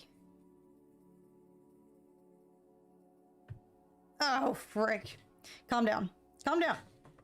It's the streakiness, but we're gonna... it's gonna be fine. It's gonna be fine.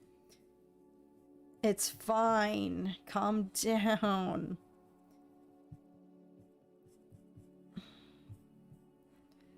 It's fine. One thing I've learned about these markers in particular, they present streaky at first, but then they kind of blend themselves out as you go. So I'm hoping... oh, frick. That remains the case. Alright.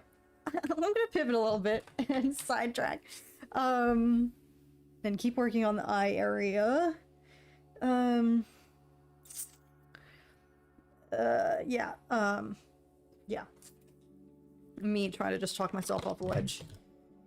I'm running out of room for all of my junk. Anyways. Everybody's sharing their top artists of the year. Matthew says, I love the Samuel Kim music, Star Wars Christmas music crossovers with Carol of the Bells. Oh, that's right, one is the Imperial March and the other one, the Mandalorian theme. That is so hype, actually. I'm gonna start pumping some of those here to get in the season. Oh, Stanley's, thank you for the suggestion. The movie The Titan starring Sam Worthington tackles the idea of human genetic modification for space traveling. I'm gonna actually look into that. It was your Apple Music. Apologies that I prematurely labeled you as a Spotify user, Bartagaz. But yes, it was all Nicholas Bertel and Brandon Roberts. That's a flex. Good for you.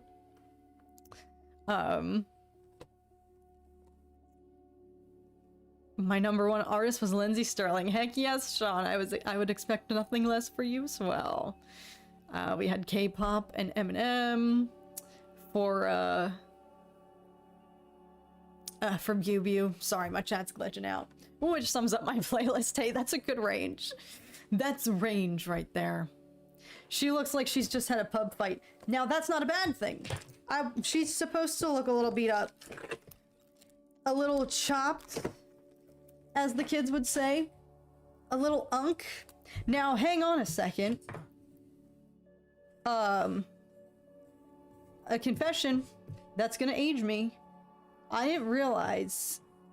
I thought when kids said unk, it meant they're like referring you, like you have uncle energy. Is it correct that it actually is like it's slang for uncool? Because I think it's cooler to be like, oh, that's so unk. But then I guess that's just shaming uncles. I don't know what I'm talking about. If anybody can back that up and support those claims, anybody with reference, anybody who actually is a young hip youth, if you can support that. But yeah, I was out here thinking unk meant like uncle energy. I guess not. What am I doing? Okay. Just gonna don't worry, y'all. We're not gonna bring up the same conversation from Sunday. Oh, too green, too green. It's okay. That's one thing about these markers that I'm trying to navigate. I don't usually work, but maybe I'm lying through my teeth. I was about to say I don't usually work. Oh, this saturated with these bright of colors, but the markers have been kind of fun to do that and get out of my comfort zone. But here I am being like, too dark. I am a metalhead, Jason Corona. That was my top. That was my top category from this year. And then it said yacht rock. And I said, hey, what the frick is that? Also, how is that possible?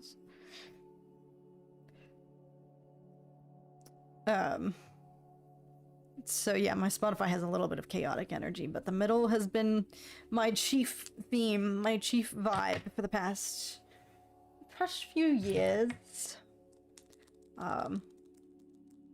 Oh, am I still playing music? Hang on. The song that I'm playing right now. Oh wait, is the background music still on? Oh my god, I forgot about that. Has it been too loud at all? Oh my gosh, I forgot that was on. That's right, I put that on specifically for these streams to have some like ambient vibes. Unk equals a hole to Daddy John.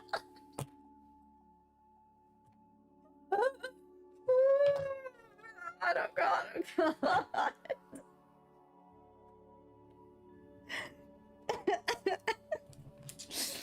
Daddy Josh, the token young person here. Oh, thank God, Daddy Josh, the ambassador to the youth. I'm sorry. I'm thankful. I'm so glad you're here, Daddy Josh. We need your energy. We need it. Thank you. Thank you for enlightening us. You are the most enlightened person here right now. All of us on Sunday in the chat trying to figure out what the frick 6-7 meant. You have knowledge, Daddy Josh. You have knowledge. Thank you for bestowing it upon us. That's so freaking funny. There I was. Hypothesizing. Does it mean uncle? Does it mean uncool? I'm the uncool one. Oh my god, that's hysterical. I'm crying. Daddy Josh. Thank you. Thank you for sharing your knowledge with us. What would we be doing with it? We wouldn't have the proper definitions, that's what. I'd still be out here thinking unk meant uncool. I'm the uncool one. I love how that even Gen Z can't keep up with the lingo. It's because I'm on the cusp, y'all. I'm borderline. Gen Zers, if they actually saw me, would probably reject me. Oh, I'm a disgrace.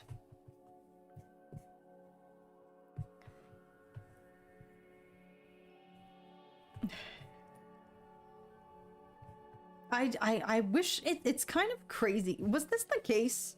Anybody who's maybe in the generations older than me, feel free to sound off. Like, okay, maybe this is also a personal thing, so feel free to just be like, Cat, that's just a you problem.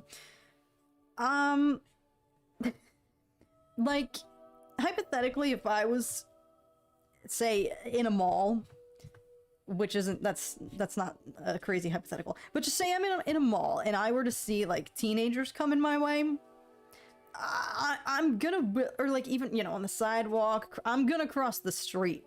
I will inconvenience myself to avoid at all costs. And like, out of intimidation, out of fear, were y'all afraid of teens? Is anybody else afraid of teens? Like, I didn't realize, if I had known as a teenager that I wielded that kind of power, that I made adults literally cross the road to get away from me, I would have been wielding it more. Like, is that a thing? Is that just a me problem? Because that's how I feel. And I'm like, why am I giving so much power to these kids? Because I guess it's just... they intimidate me! That's such a me problem. Probably. But, yeah, sound off if anybody else can confirm. Like, was that a thing or is that just new? Because the kids today are not the same. Kids today are not the same, y'all. That I will stand by, actually. Like, teens now are different from when I was a teen. Oh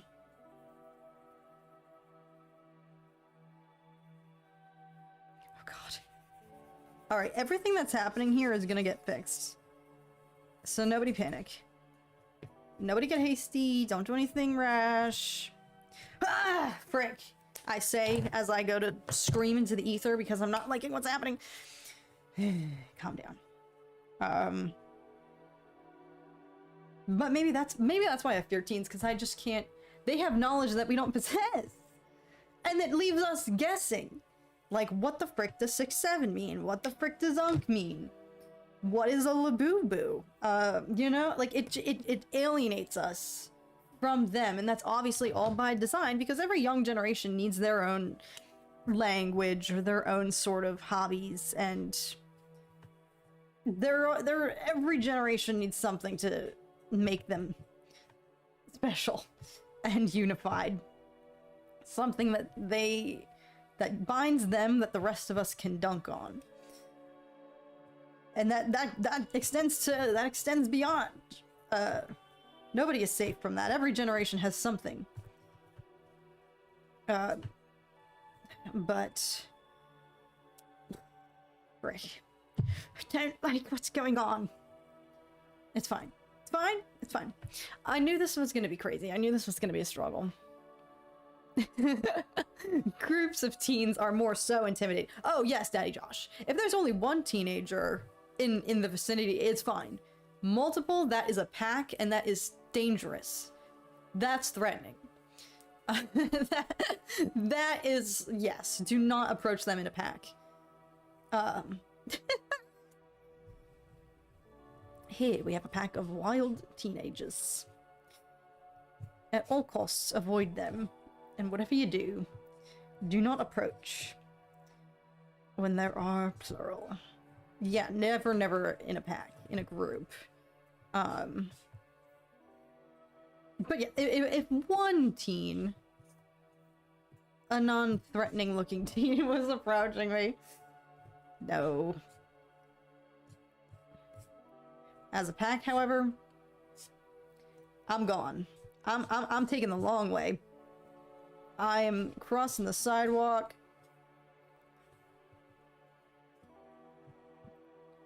It's because, can I say they're a little bit unhinged? I feel like they have more, in a way that they have confidence, like different type of confidence. Like they don't have social anxiety, I feel like. This goes for all of Gen Z, and I'm gonna freaking get into it. Let's get into it and rant about this. I'm salty, clearly. Sorry if I just blew out the mic. Also bit my marker. Hey, what the heck? I need to confide in y'all about this because it finally happened to me. It finally freaking happened. Because, you know, all this dialogue and discussion about like the Gen Z stare. I am amongst Gen Z. Like I said, that's my brethren, that's my people. That's my crew, whether I like it or not, whether I identify as that or not. I can't deny that's my scientific house. That's where the sorting hat put me. That's where I am. But so with all of this conversation about the Gen Z stare making waves, I never fully... Okay, so I'm dropping things, I'm biting my markers, I'm getting ticked off because I have finally the lived experience. I used to be like, oh, whatever, you know, like people complaining about the Gen Z stare. It's like, it's not going to end your day or ruin your life. And hey, there's a lot worse things going on in the world right now. Like, we don't have to dogpile on the youth who arguably have it worse than anybody like has ever had at that point in time. Like Gen Z, a lot of people in my generation spent their last good years of high school. Daddy Josh, if you're still here, you can attest to this. Like, in lockdown, literally not socializing, not getting like the formative, like that's the time of your life where you benefit from being integrated into society and like being molded in high school to get ready to go and integrate into at least college or like the larger world or wherever, you know, whatever you do, whether you get a job right out of high school or not. Like, high school is what prepares you to enter the larger workspace or workforce or university or whatever you choose to do. It just prepares you for the world. So I think everybody's dogpiling on Gen Z because of this Gen Z stare. Like, well, put into perspective that a lot of these people spent the last, let's just say the last good years of their life, some of the peak years of their youth and formative development behind a screen in their room, hey, in their house with their parents. All day, every day, or siblings, or like, you know, like, nothing against parents. I have great parents. My parents freaking rock. But at that age, especially, you want to get away from them. That's why college is so appealing. No, like I said, my parents freaking rock. But it's natural for anybody at that age to want to flee the nest and get out and start living as an individual. And just experience change, but that was probably further amplified for that poor generation of, oh, this is the time of your life where you are gearing up to get ready and leave the house and go to college or go get your own place or go get a job and just, you know, enter the workforce, do whatever it is you want to do. But your last days and months of high school, the time of your life where you're supposed to be gearing up for that, are about to be spent in your room on your computer. So I feel like people collectively forget that happened to Gen Z and all of us. But for everybody else, they were able to, if you already had listen, it stunk for everybody. It stunk. And I think, do we have all collective psychosis from it? Like, yes. Did we all move on from it way too freaking soon? Yeah, but that's another story for another time. Point is, like, if you were already in the working world when lockdowns happened, you had a long extended vacation of work from home. I'm not saying it wasn't a vacation. It was one of the darkest times in history, I think, that we will ever probably hopefully live through. But it was different because then when society reopened, you were able to just, all right, go back into the office, reassimilate, like nothing had really happened. Obviously, something had happened. The fate of history was rewritten as we know it for humanity.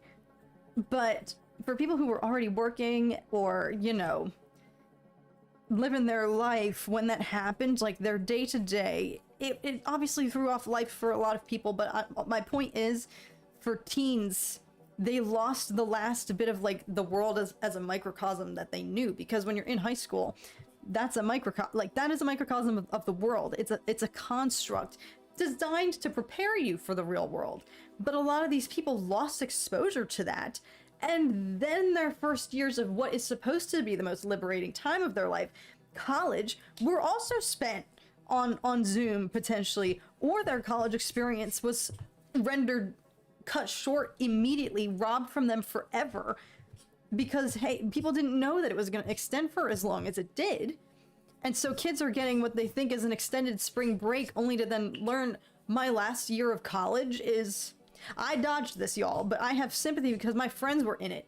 Everybody that I was in my friend group and my peers at school, this is how it happened to them, and they were robbed of their final years of school. I knew people who were like studying abroad and had to come back to the States rapidly when all of this was happening. Little did they know they wouldn't even ever be going back to their college campus. So everybody seems to collectively forget about that and then dunk on Gen Z. So whenever this is a long-winded way of saying, whenever people dunk on the personalities of Gen Z or remark on their kind of like their social constructs and the way they carry themselves in public or at their jobs, the Gen Z stare, you know, everybody dogpiled on them and was like, I can't stand this, blah, blah, blah, blah, blah. I think collectively forgetting a lot of people in this generation, literally the trajectory of their lives was altered because of this, and they were robbed of their last experience to really like be teens before entering this cruel, harsh world. So I used to be a defender, and I that's the one place where I stood up for my generation, and I was like, come on, y'all, like, get off of our backs. There's worse things going on in the world. Like, sorry, not everybody is good at socialization. We're trying. And then it happened to me. Then I was victim of the Gen Z stare, and it is... I almost just said it's emasculating. Hey, I'm not a man. Oh my god, it's awful. It was awful. Literally, I'm sorry, I've been ranting about this for forever. It finally happened to me, and I had the Gen X to stare at my first summer job. I felt, is this life? And then the decades just went on. It hit me. I went and tried out. It's a shame the scenario in which it happened, because I was trying out a new coffee place here in DC for the first time that unfortunately has really good coffee, but everybody in there is a Gen Z. It's a young Gen Z. And the first time I went in there, I thought I had 50 heads. Person didn't even utter a word to me. It makes you overcompensate, because I try to be friendly and sociable, and I've worked in position, you know, I've had jobs in, you know, the service or hospitality industry where it can feel like people just feel like they can treat you however because you're just there to deliver them a service and get it over with, you know. So like so I try to keep that in mind and always have a level of sympathy, because it's like, hey, been there, a shared experience. But this just took the life out of me. It took me so by surprise. It was my first time dealing with the Gen Z stare, and I didn't know how to cope, and it sent me out of there, and I just was, I finally got it. I finally understood.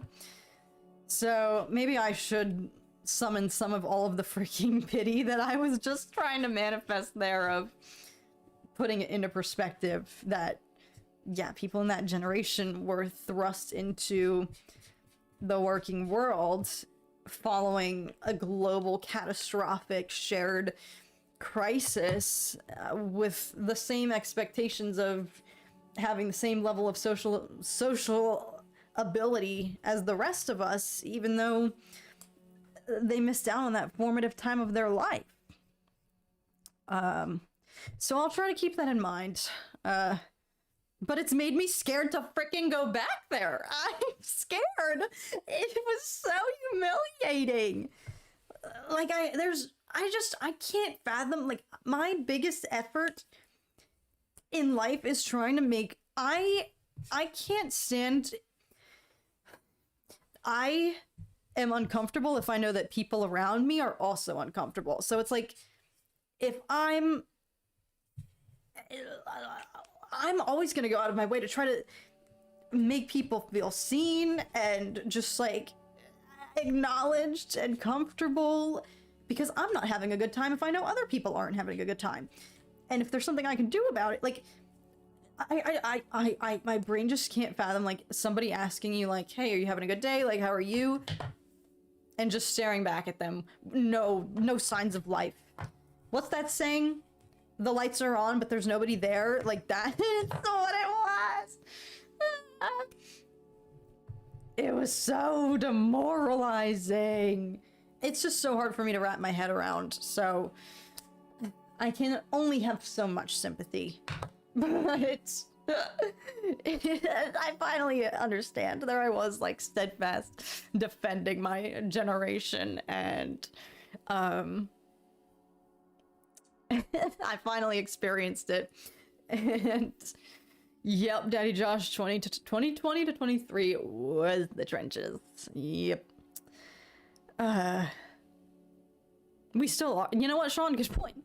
We're still in them. We are still in them. We're all in this surreal shiz together, exactly. We're all out here on this spinning rock together. Mercurian, can I sound off on why I think millennials are so tattooed, but Gen Z isn't? To be completely honest, I think it is, at least for the women in my generation, there was this, the trend cycles. Like, sure, if we enter kind of, which maybe we will, with, hey, this economy, the way things are going, if we kind of enter a grungy era as a way to, like, reject, the collapse of society, then I can see it. That's just the problem. My generation is victim to trend cycles that can't even sustain or keep up with each other, and then by the time you finally get on brand, on trend, on program, something new is in the works. But there was this big emphasis for some reason, and this is all just a product of Instagram/influencer culture and aspirational content and wanting to kind of like live a expensive looking life or live a social media glamorized looking, worthy lifestyle. I'm not saying I subscribe to or think that any of this is valid, but these are just, the trends we see online. When it comes to all of that, and a big trend was like this, for girls at least, I can't speak to why maybe guys aren't getting tattoos, but for girls, it's this notion of like clean beauty, the slicked back bun, perfect skin, the emphasis on skincare and never aging and getting premature Botox at age 16. Hey, where are we living? Hey, that's diabolical. But I think like tattoos play into that, and we see a lot of celebrities like Pete Davidson. Is he not getting his tattoos removed and whatnot? Or he at least did some sort of photo shoot and campaign, like, or he covered all of his tattoos. He has them all over his body. But I think if there is a trend cycle that comes in, because I think tattoos were trendy, like in the Tumblr era. Oh god. I'm really showing my age now. Like, tattoos definitely used to be a fashion statement, like an accessory. And so I think we just need, I think we're on the precipice of a grunge era coming back in. So maybe we'll see a surge of tattoos then. This is not, by the way, I do not think tattoos make you look unclean or unprofessional. But sadly, that's still a freaking, you know, kind of, at least in the workplace, I feel like there can still be some, like, taboos around that and whatnot. I don't subscribe to any of that, but I don't know. I think we could be on the cusp, because hopefully everybody, I think what is happening now with social media and influencer content is people are sick of that shiz, because, hey, we're all living in some of the worst timelines in history. No, I don't fully believe that, but it can be hard to not feel that way sometimes. But nobody wants to go on social media and see people flexing their yachts anymore, you know? Like, that is how a lot of people got big, but now it's regular people that folks want to subscribe to or be influenced by,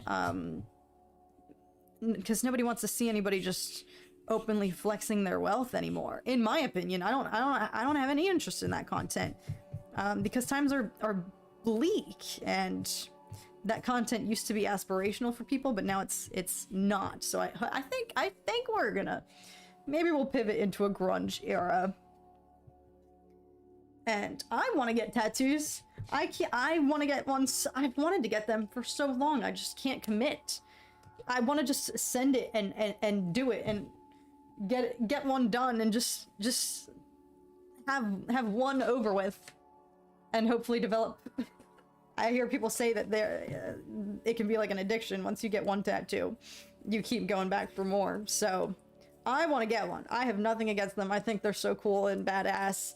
I've wanted one for the longest time. I feel like it would make me feel badass, even though I know that's not how it works, but I need to just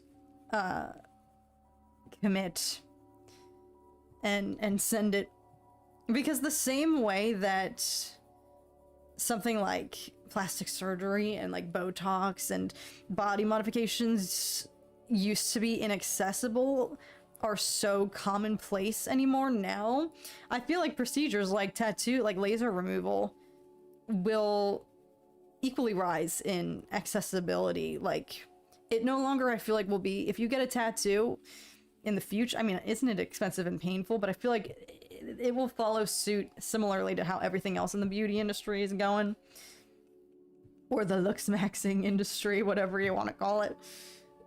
In which case, anybody could go get plastic surgery now, Botox. It's not that hard.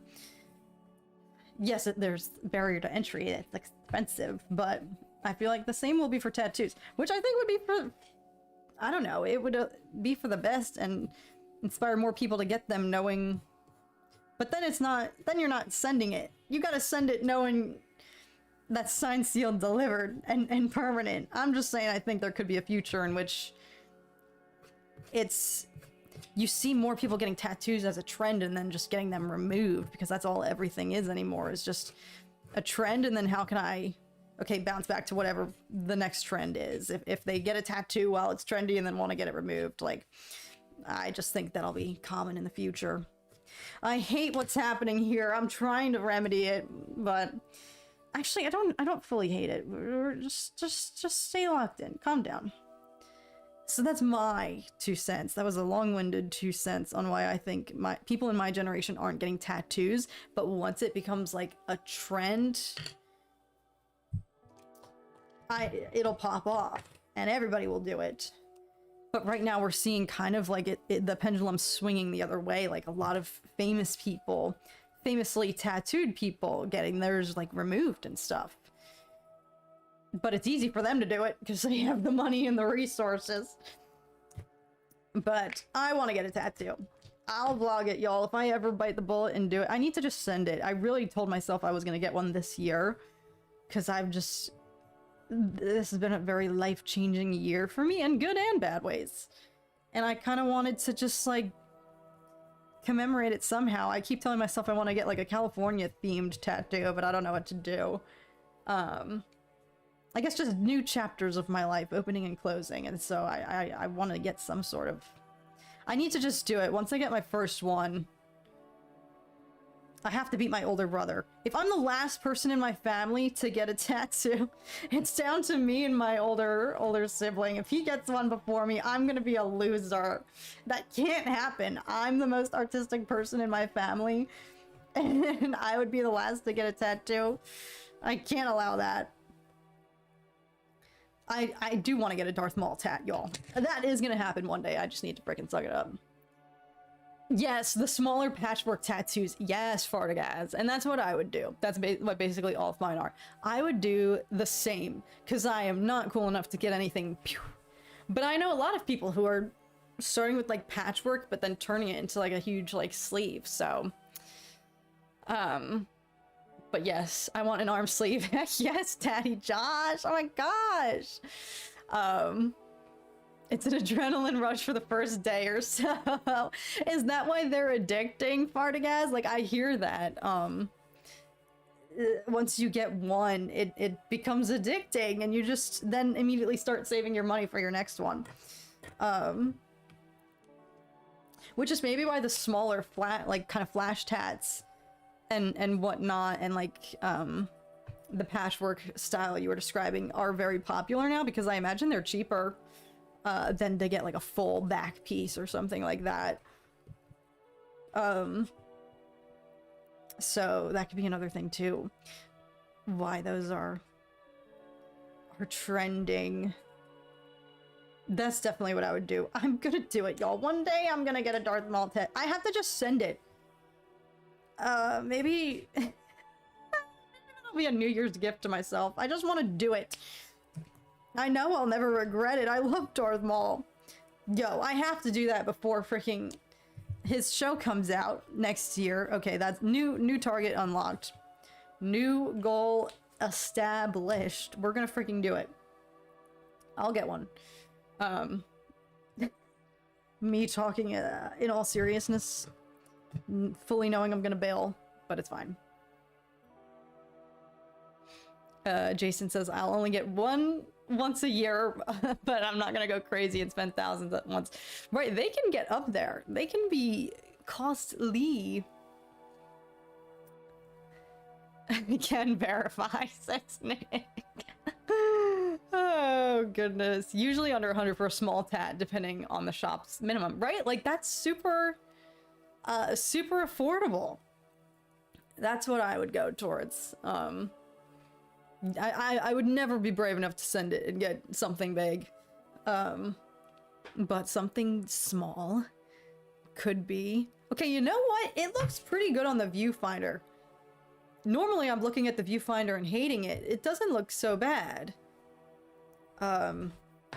It's coming together slowly but surely. But I have to do it. I need to. My parents have matching tattoos. My brother, I always talk about. He's what really inspired me, because he got a. Now I have to keep it in perspective though, because my brother got a bicep tattoo, and it looks so epic. But like, he has, like, he works out and weightlifts, so he has good biceps. So like, if I were to get a bicep tattoo, it would not hit the same, that's for sure. So I have to keep myself in check. Like, every time I visit with my younger brother, I'm trying to remind myself I'm not swole. I am not. I could not pull that off as well. I would probably get it though. I know the exact spots that I would want to do it. Like, y'all, I have thought about this. I just want to do it and send it and stop being a wuss about it. I would probably do like the inner elbow-ish area or something. Somewhere not well, that sounds like it would be painful. I don't know, because I predict getting a tattoo would be one of the most painful things I've maybe ever endured, because I was not an athletic kid, so like I've never broken a bone. I've never gotten stitches. So I'm kind of living life a little bit scared on the edge at all times, because I've never experienced like real physical pain. All of these kind of like life kind of like unlocked achievements of stitches or a broken bone, or I've never done any of that. I mean, knock wood, good for me, I guess. But now I'm scared for what, if and when it ever happens, because the concept. I'm just terrified because I wouldn't know what to expect. And I just imagine, that's me imagining what some of the highest pain threshold testers are. Breaking a bone, or no, I just messed up. Breaking your bone, getting stitches. I mean, I just feel like those are kind of hallmark experiences that usually happen to people in their childhood or youth or teenagehood, their teen years, that I just never happened. Thankfully. But now I'm always a little bit scared because it's like, have I ever experienced real pain? Like, I don't even think I can say what the worst pain of my life has been. That sounds like such a stupid first world Valley girl. I don't even know if I've ever been in pain. I literally hate those words coming out of my mouth. But I can't think of anything.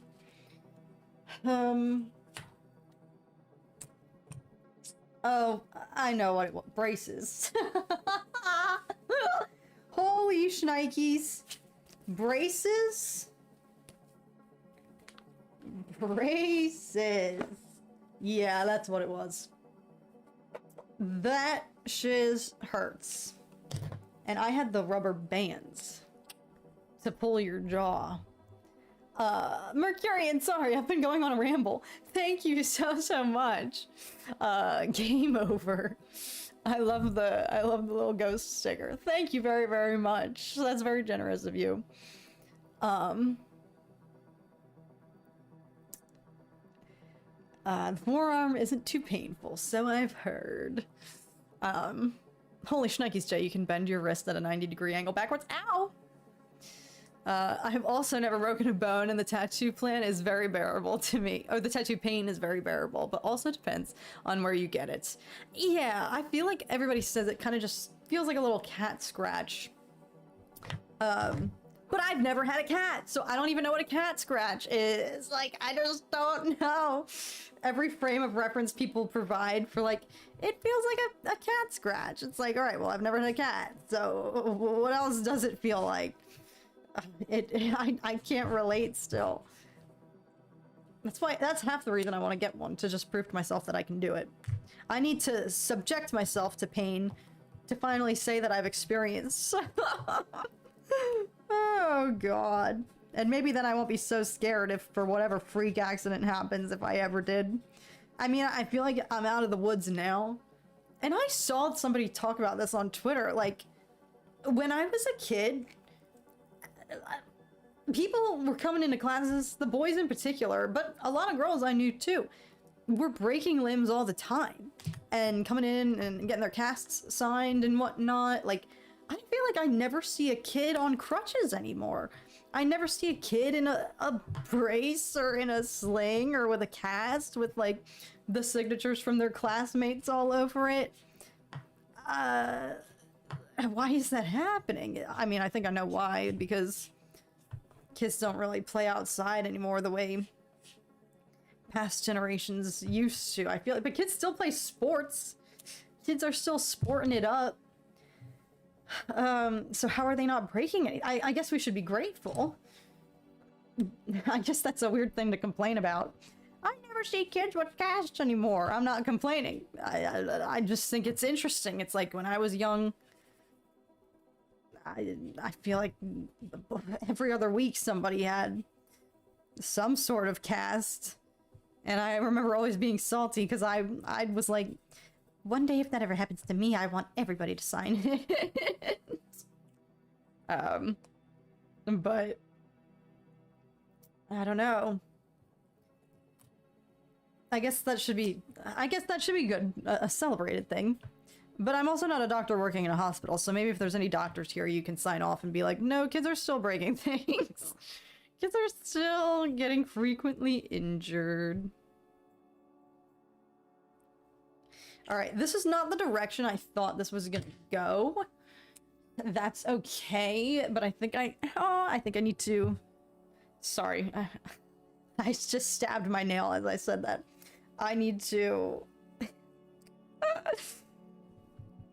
clock out with the markers and start using some gouache, because I didn't want this to look as stylized as it does. Like, it's fine, but I wanted this to look real. Ow, sorry. Just practically broke my nail. But I'm accepting that maybe this won't look real at all because I'm not using any actual reference photo. Maybe that's on me. Maybe I could have at least used something for just the highlights and shadow placement, but it just might not look real at all, and that's okay because she's fake. She's not real. And we're not using any sort of reference or... So I might hit up some gouache and bring that into the party. Oh my god, is my Queen Alice here? Let's go! Jerry, thank you for being here. Thanks for having me here for a short while. Before I go, please let me say that I think that your artwork is enough and have no need for additional ones all over. I'd say a masterpiece. All the best. Oh, thank you, Jerry. Thank you so much. I'm glad you've enjoyed. Thank you for sticking around. Incorporate the pain, cat. Turn it into you. Exactly. I need to experience it. I just woke up, so we'll be back with some ready for work. Alice, I love that we're catching you in the early mornings recently. I love it. What am I gonna do? I'm gonna summon my gouache. And by summon, I'm gonna throw y'all onto the break screen real quick. Don't worry, I won't disappear. Get the gouache and try to make this... I don't actually... what should I... Alright, I'm gonna get my gouache and then we'll troubleshoot and we'll figure it out. I'm literally gonna be right back. I'm gonna do what I did when we had to grab the watercolor palette. I'm just gonna put y'all on the pause. I'm gonna put y'all on the pause screen really quick. Don't worry, I'm not even gonna unmute this time. I'm not even gonna mute this time. I'm literally just gonna grab my paint and be right back.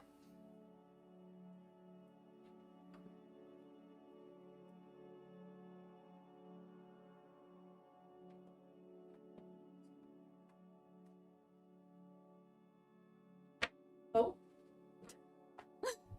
You guys just hear a loud crashing bang in the background.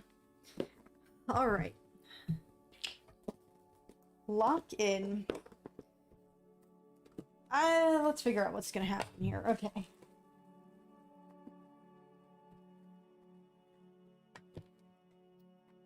All right. Here's what I'm disliking. All of it, but it's looking even more stylized than the sketches that I had done, my concept sketches, and that's not what I was going for. I wanted this to look a little bit more polished, and it doesn't. That's okay. Well, it's not okay. So that's why I'm trying to remedy this. And so I think it's that I'm getting too expressive with the marker, but the... Sorry, all my stupid sound effects. The gouache, I think will help bring me back to reality. Because I'm not as expressive as of a painter. Does that make sense? I don't know. I'm trying to just talk myself off the ledge and try to troubleshoot what's going on here. So, like, all of this is kind of all blended in as one, and that's not what my intention was. What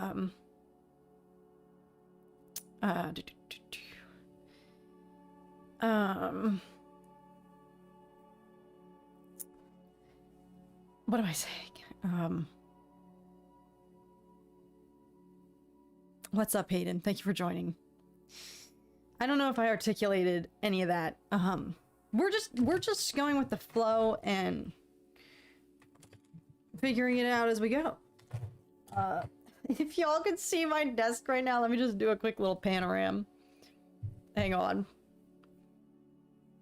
Oh, I guess you won't be able to see if my arm's in the way. Oh, don't look at my dry skin. Sorry, don't look at my dry skin. I warned you all about that. It's wintertime. Yeah, no, you're not going to be able to see all the mess. You can see a little bit of all the mess over here. Okay. I just need a bigger disc. That's what I need. Okay. What am I doing? Let me just shade in her lips quick because she looks like she has a disease right now. She's just got a pale lips, and hey, that's okay. But, oh no.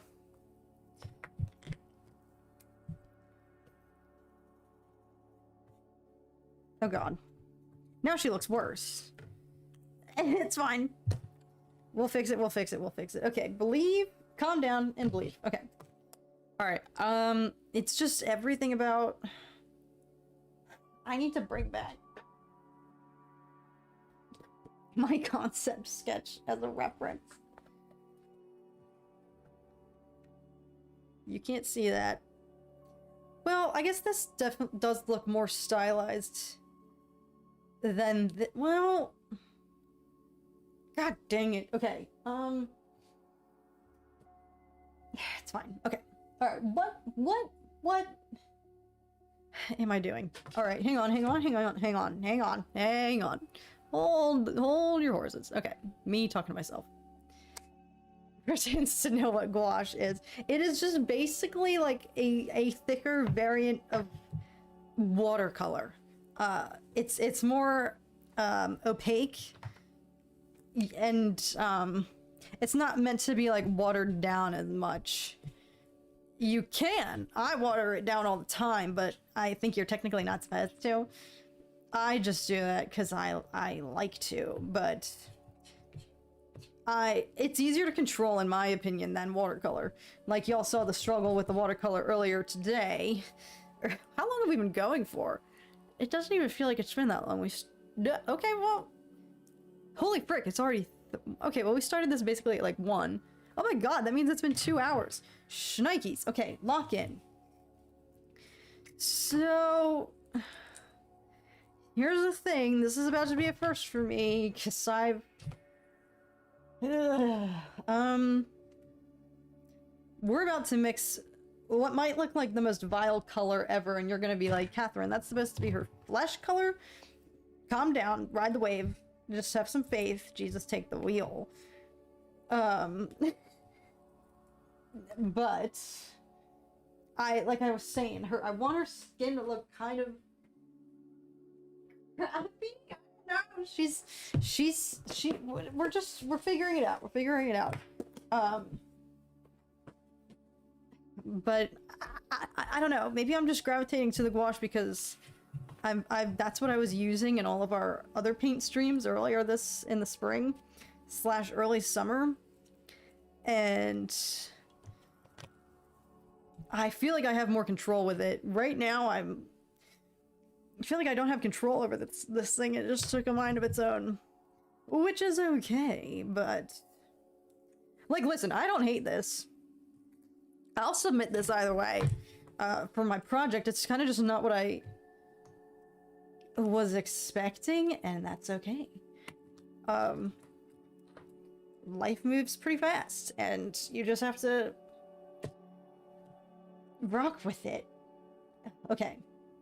We're about to mix a diabolical color, but I'm trying to play around with we did the kind of Martian clay colored undertone.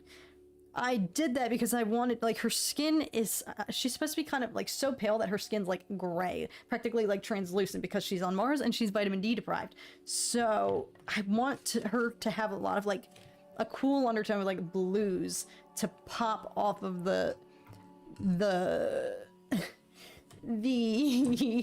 I speak?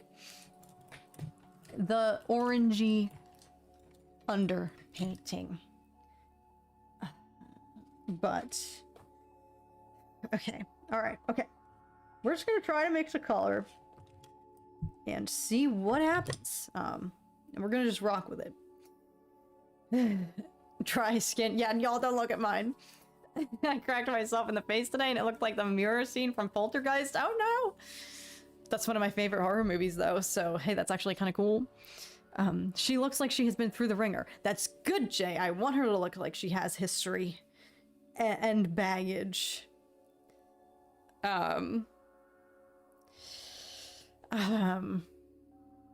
Breathe, let the art force flow through you. Exactly, Sean. I gotta just calm down. Calm down. Just, it's not a bad thing that the piece has just been doing taking on a mind of its own, but, it's hard to relinquish control. So, okay. Alright, okay. Alright, okay. Alright. I actually really don't know what I'm doing right now, but it's fine. Okay. Let me bring this up here so y'all can see what I'm mixing. I put out a little bit of all of these strange colors. I'm not sure what's gonna happen here, but I'm trying to mix a sort of grayish, unhealthy, radiation poisoned, cool undertone, hence the kind of blue. Can y'all even see? Am I even showing that properly on camera? That kind of looks green.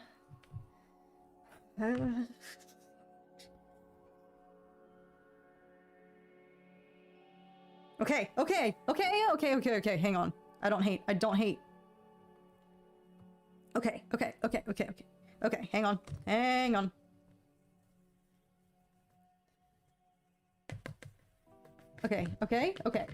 Okay. I'm stuttering because I'm excited. Because I'm overstimulated, because I feel better. Even just that one brush stroke, I feel better. Oh, gouache, I missed you. Why did I not just start with the gouache?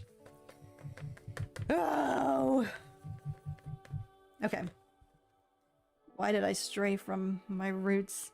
You see this effect that's happening? The way the kind of like bluish grays here, like just pop a little bit because of all the warm, all that underneath. Does any of that make sense?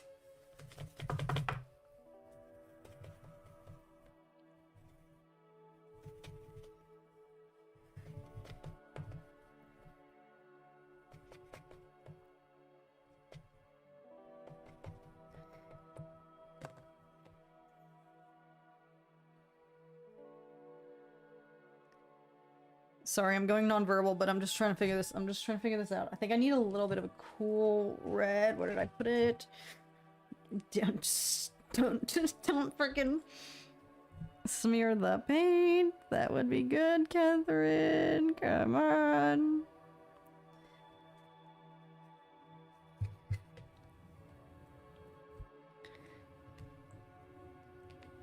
Look how professional this looks. We're using a paper plate. Art does not have to be pocket draining. Y'all just get out your paper plates and your paint. Okay, too much freaking red. Con of using the paper plate is I'm running out of freaking room. This is the color that I'm going for. This. We just color matched. Because this looks like this. Oh my god. It's working. Okay, bear with me. Oh. Maybe this isn't the right brush for this either. Okay. Calm down. Okay. Sorry, I'm stimulated because this was the vision that I had for this. This is what I wanted. This is what I wanted to see. The way this is going right now. This is what I had hoped for.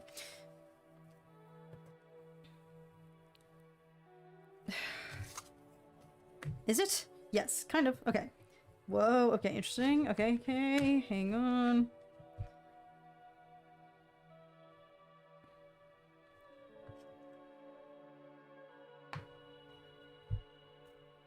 I mean, she looks like she's in the Blue Man group a little bit, but that's okay. That's what I wanted. I wanted this kind of... Oh, that's a good color. Oh, that's the exact color I need. Oh. Okay. I want her to look... I mean, does she look too much? No. I can't have her looking too much like an alien. Like, I need the premise to be that she is human. She's just so... I want it to look like she's been through the ringer, like she's going through shiz. She's got that Mars radiation poisoning flowing through her veins. So she's not chill. She's not having a good time.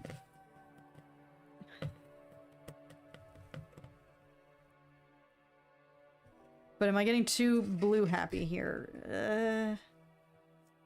No, never. Okay. I actually, honestly, I've kind of lost the plot. I'm fluctuating so much right now. There I was just like, yes, this is exactly what I was going for. 2 seconds later, I'm like, I actually don't know what I'm doing. Oh. But I don't hate whatever is happening here. The way this is interacting with the markers that I just did, I didn't know if they were gonna, how that was gonna look, because I've never done like a markery base beneath like the gouache before, but I feel like it helped to kind of like color map. No.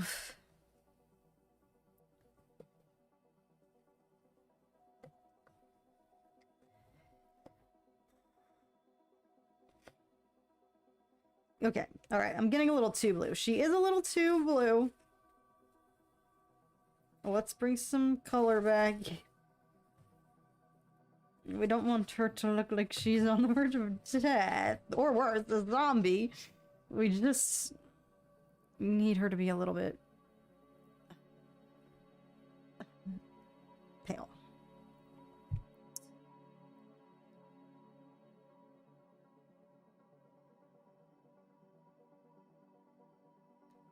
Oh, I hate that. I hate what I just did. It's fine. It's okay.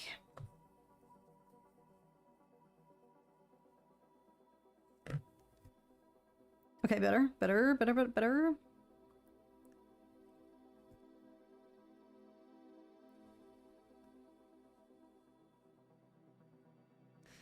Oh, sorry. I'm just... struggling, it's fine. How is everybody's day? Just think about it. Happy mistakes. Yes, Jay. Happy mistakes.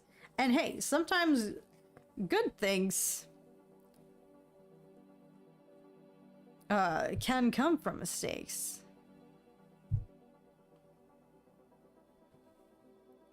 Okay, I'm not gonna touch that forehead again.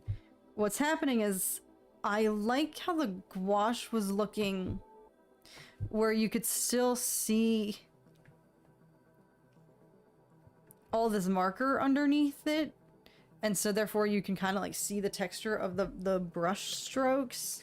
So I'm not gonna, I just was kind of falling into the trap of just painting over all the work we just did. With all the groundwork with the colored pencil and everything. I'm trying to not, I'm pull myself out of it. And don't cover it all with just the gouache, as tempting as that was.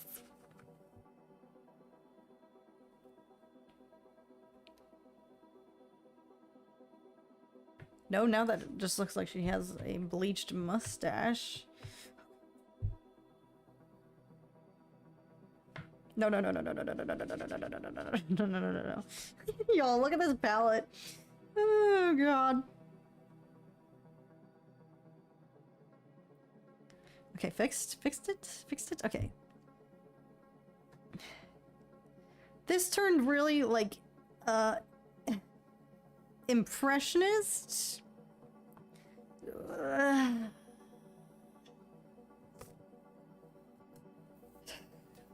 Okay.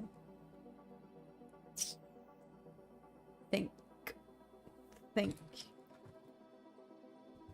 Impressionism was the furthest thing from the goal today. That said,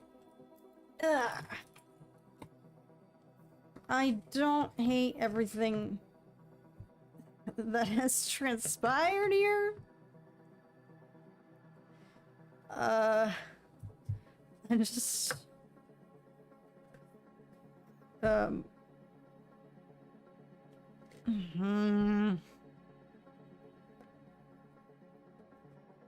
love how these paint streams always start off so calm. I kind of am overworking at Mercurian. Yeah, like, I definitely need to just kind of lay off, let this all dry a little bit. I actually need to do her hair, so I'll do that.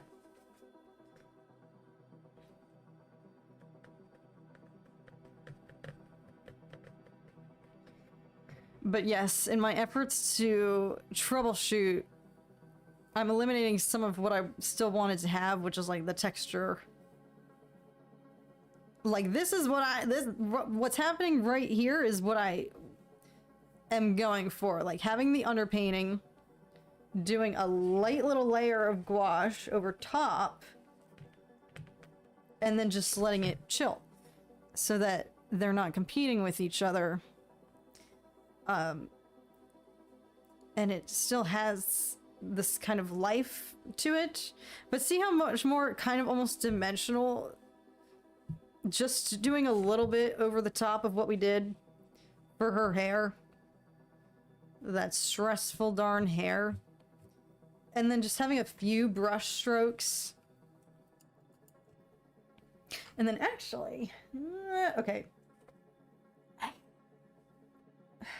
hang on. I have to paint her lips. Frick, I keep forgetting about she has lips. Alright. I'm gonna just quickly paint over the lips, and then I think I'm done putting any paint on the face. That's definitely too dark.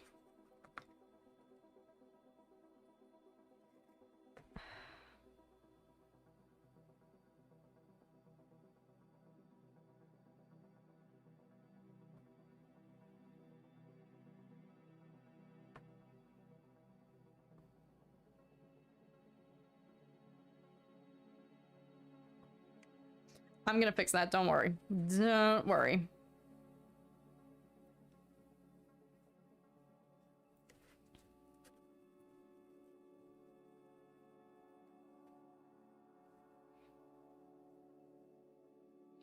Just gonna tweak the hair a little bit. I don't know what hair color I really landed on for her. It's kind of like a platinum with like some gray in it. I tried to think of something futuristic, but I just didn't want to give her brown hair because I knew then that y'all would be like, she looks like you. Oh, and I have to redefine her scar.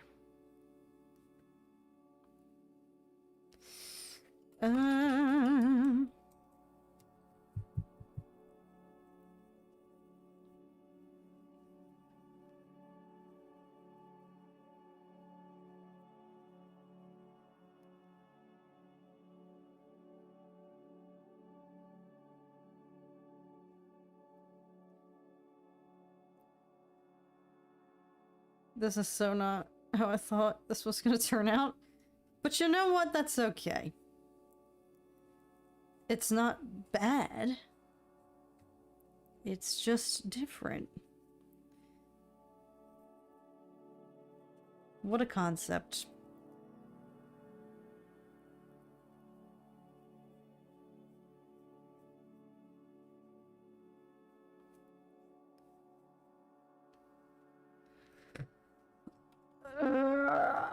At least we did this, so now I know what to not do next time. Now I know all the traps I fell into, everything that kind of was just not working out. Now we know.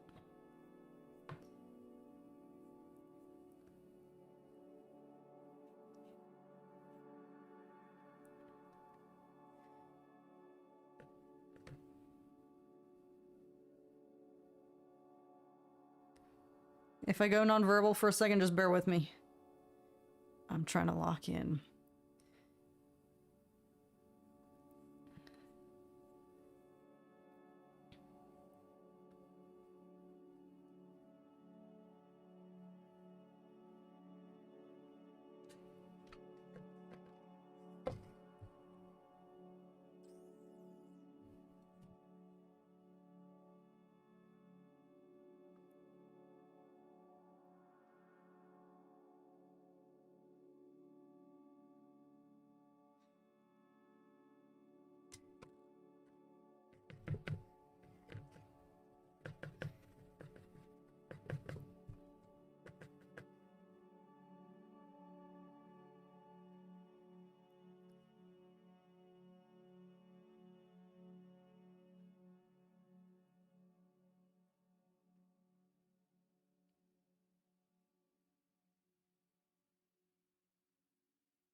Alright, don't touch the hair, don't touch it, don't touch it. Okay, frick, I forgot about her wardrobe.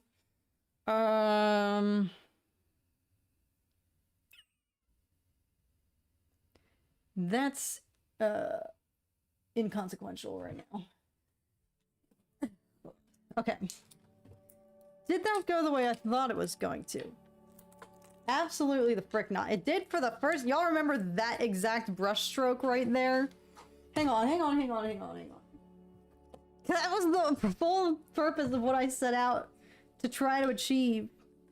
This kind of really nice contrast of, like, the blue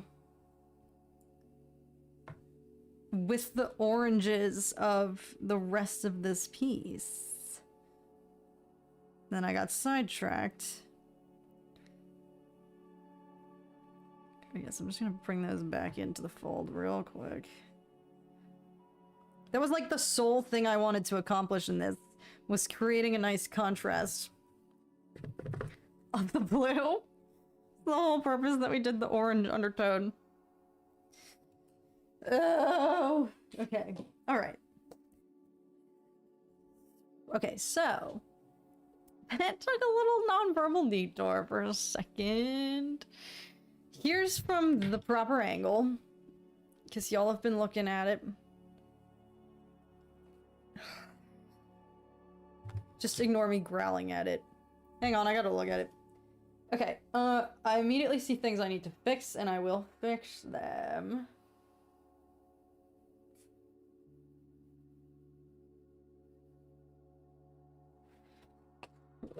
I learned a lot.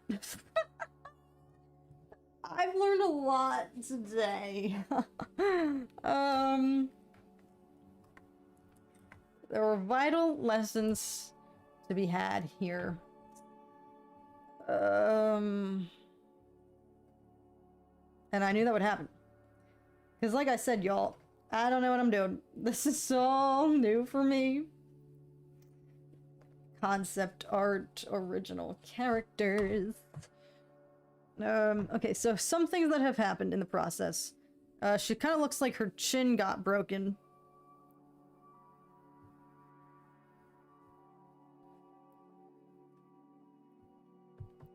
So we're just gonna try to swing it back that way a little bit.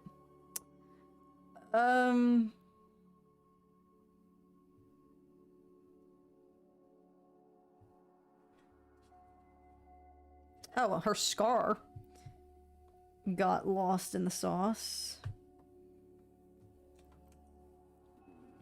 Whoa, if y'all heard my stomach just growl there, I apologize. I apologize.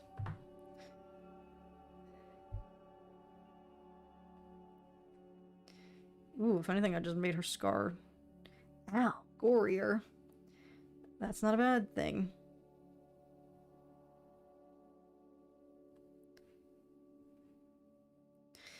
Okay, what else has occurred here?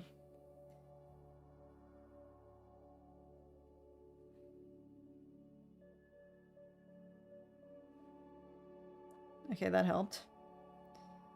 That helped a little bit. I'm just thinking in terms of her proportions slash anatomy, what has transpired here today. Some things that might have gotten wonkier.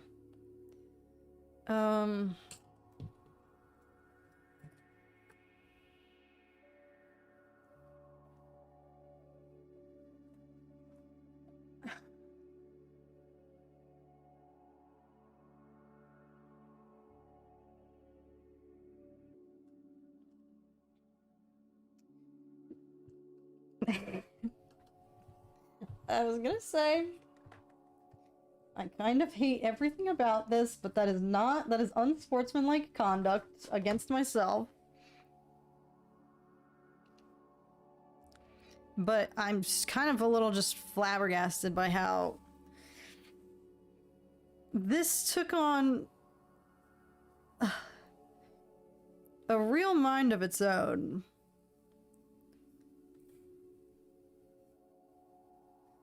They say if you build it, they will come. Well, clearly, if I paint it, they will take over. And the paper will become sentient and do whatever it wants to do.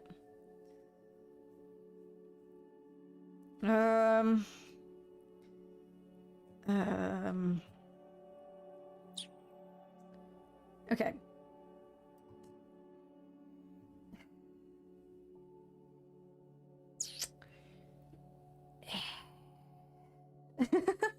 Sorry. Oh, okay. None of that went according to plan, and that's just, we're just gonna have to live with it. That's okay.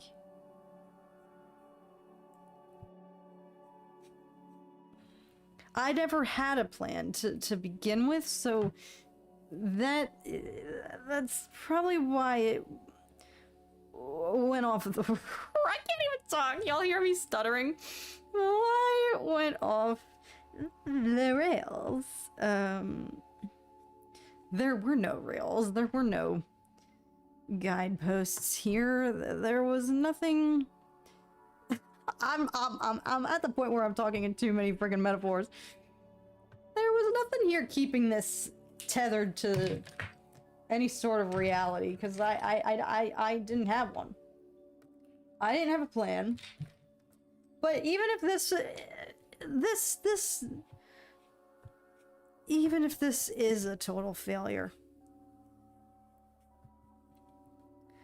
it was a learning opportunity. It's okay. Sorry, y'all. I've reached my levels of delusion. Once I complete her, there's an animation program that I could use. What would that be, Dark Cinta? And do I need animation credentials? Is it AI though? Because I can't animate to save my life.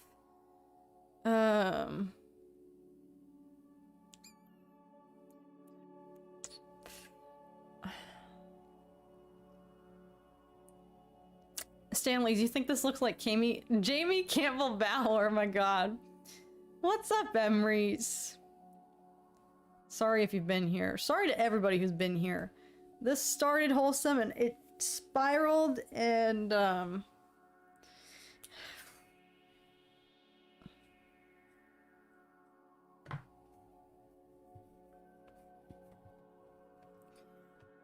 took quite a deviation. Took quite a turn from how it started versus how it's going. And you know what? I think I made her too cute. Like, she's not supposed to be... She doesn't look like she's been suffering on Mars. Oh...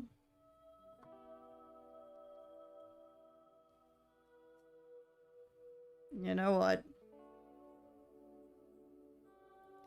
It's fine.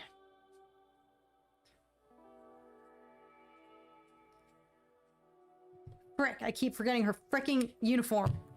Okay, here, where's my, where did I just put it? I had it. Did I? Yeah, I did. I got it out. Okay.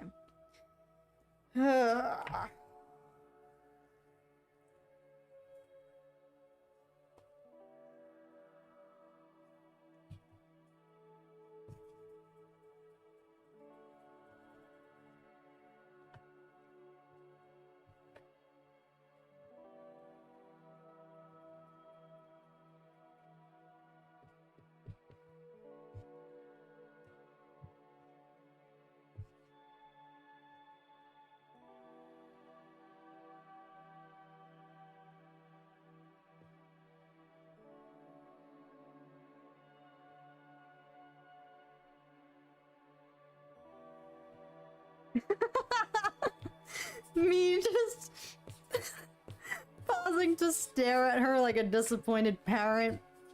Like, I can't believe you would do this to me. I can't believe you would go rogue like this.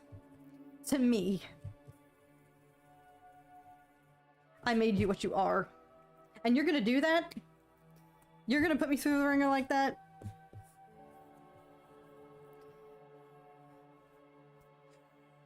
Ugh. Sorry, this is the crash out stage. It always happens at least once a paint stream. Cat needs to crash out, lose her marbles, go home, rethink her life.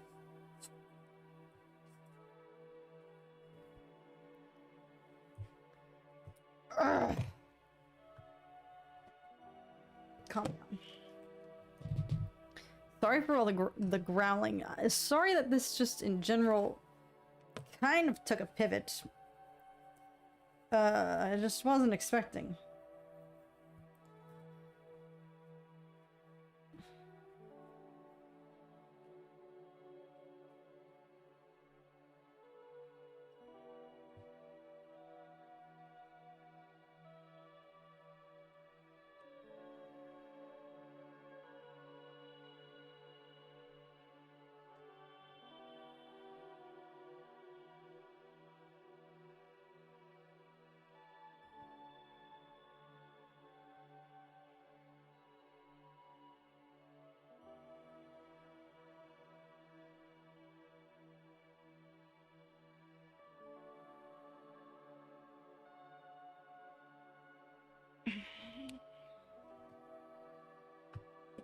And I said, hey. I said, hey. What's going on? And I said, hey. Point where we have to sing to self-soothe. Okay, I'm gonna articulate. There's anatomical things now that are bothering me. For one, she's got a big forehead. Big forehead girl. So, and hey, that's my fault. That's on me. I gave her a 5. So, to create a little illusion that never happened, just gonna add a little shadow there.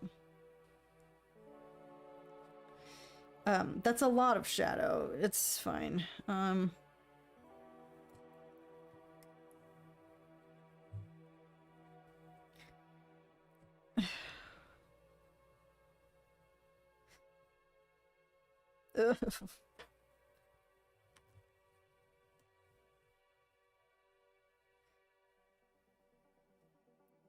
Leave it and don't touch it. Leave it and don't freaking touch it.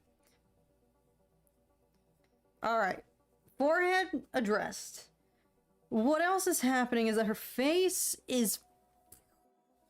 It kind of is giving alien. It's top heavy.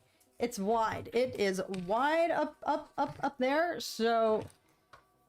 I'm gonna do a little plastic surgery and kind of shrink off her cheekbones that are like anatomically out. That's not possible. Her orbital socket is extremely wide. Like, I want her to look fatigued, but I don't want her to look that other, like she had plastic surgery. Shrink that down a little bit. Bring that back down to reality. Oh, maybe too much. It's fine. Calm down. Calm down, everybody. Calm down. Frick, frick. It's okay. It's okay. Hey, it's fine. It's fine. Who's panicked? Not me. And did I panic? I think not.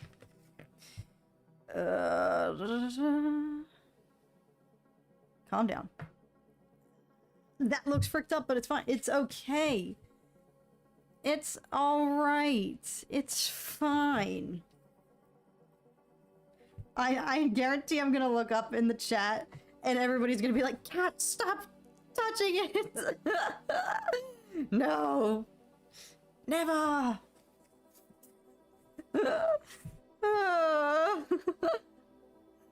Okay. Do you see the difference that made though?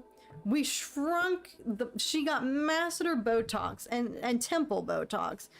So it shrunk the muscles over there and it brought it back down to a realm of actual real anatomical possibility. This I feel better.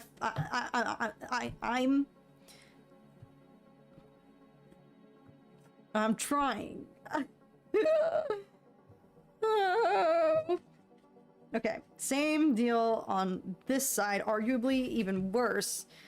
The way this appears right now, it's like her face comes out to here. Y'all see that? That's not possible. That shouldn't be happening. So hopefully, shrink that back. Yes! Oh my god, I feel better. I feel better. I feel a little bit better. Thank god. Okay. Okay, hope is not lost. Hope isn't lost.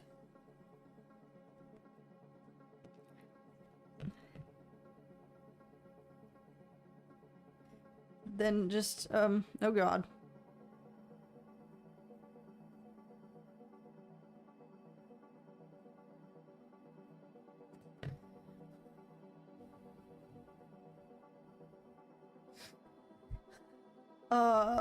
Still wide, still wide. Still going for the gold over there.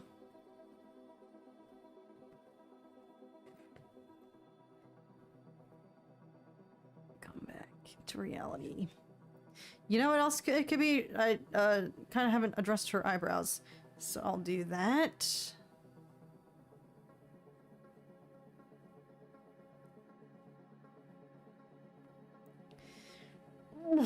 Sorry. Sorry, I'm just crashing out. It's fine. These things have helped though, because it was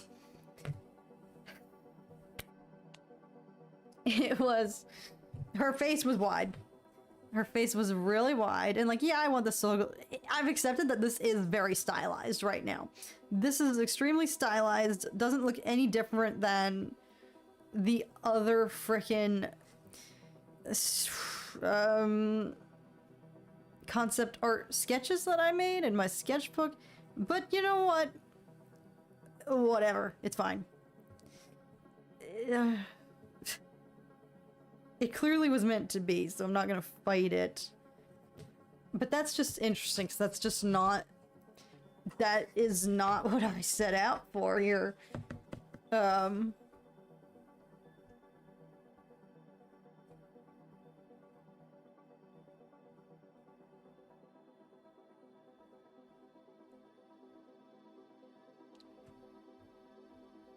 And sorry, y'all, I'm neglecting the chat. I'm just too scared to look up because I know you're gonna be yelling at me. You guys are gonna be yelling at me. I'm too scared. God. That's why I started these paint streams, though. I need somebody to yell at me. I need somebody to let me know when I'm doing more harm than good. No.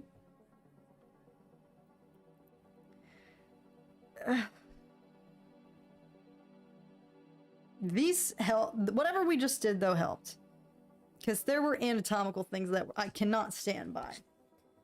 I cannot accept.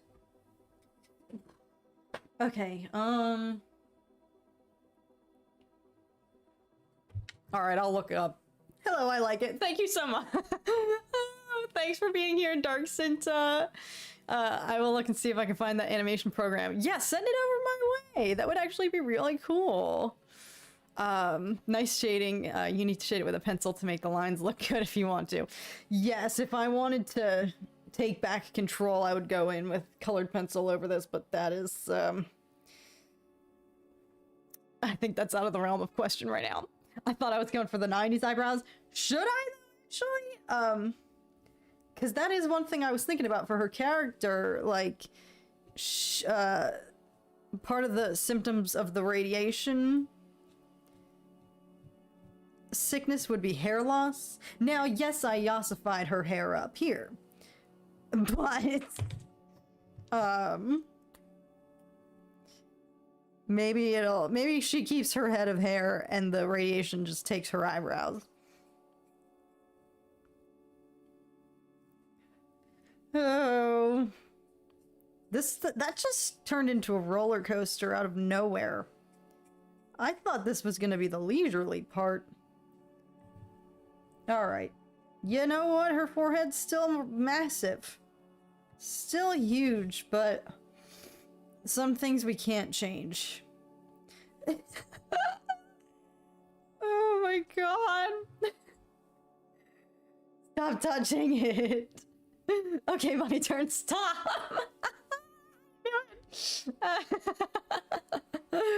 I can hear you guys chanting.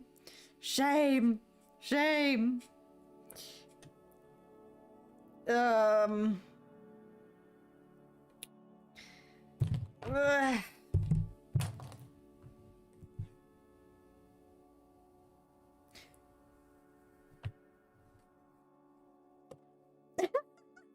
Me clearly not done. I'm just torturing you guys now at this point. This is just torturous. Where's the color that I want? Is this? No. You guys out there begging through the ether. And me just still going ham. Every time I pick up a new pencil, oh god, no. Please, no. Frick, I made her look too good. She's not supposed to be like this.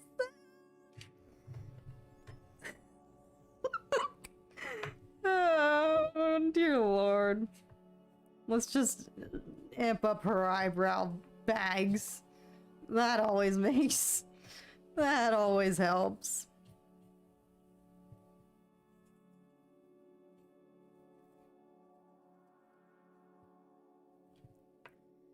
Oh.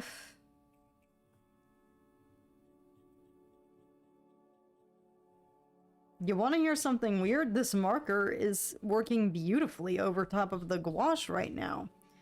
Which I didn't think would be the case.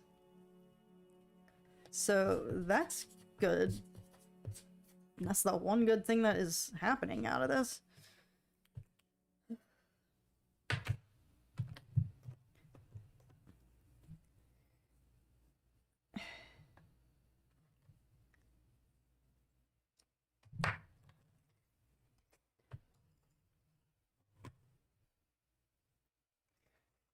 I love how these just go from relaxing to the most non-relaxing crash out you've ever seen.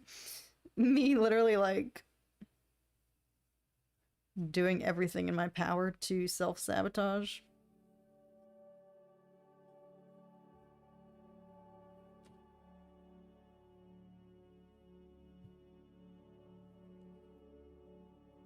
All right.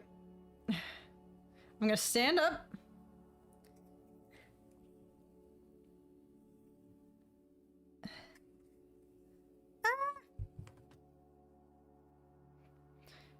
I'm gonna stand up, back away from the scene of the crime.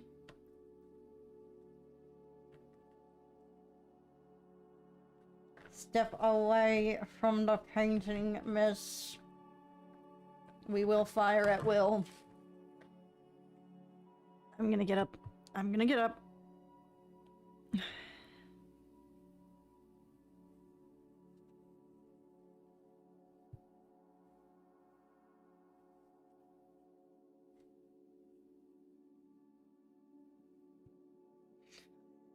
My hand twitching because I want to keep touching it.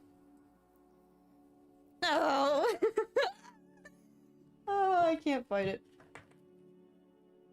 Yeah, I know. Full disclosure, by the way, I know that I have self-sabotage. And this deviated far from what it set out to be. You know, okay, let me explain. Her neck over here. Look, see, her neck isn't even connected to her jaw anymore because I gave her plastic surgery. So let me just remedy that. Let me just finalize these little anatomical touches.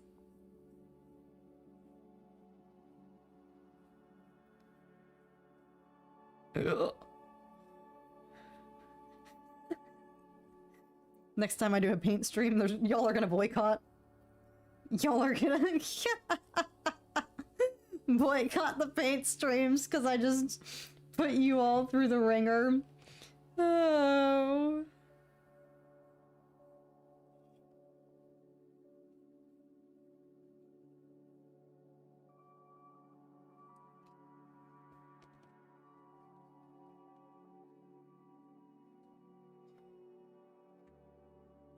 Unfortunately, the biggest con here is she just looks too good. I spent the entirety of the pregame of this stream expressing to you guys that she is supposed to look messed up, and she's just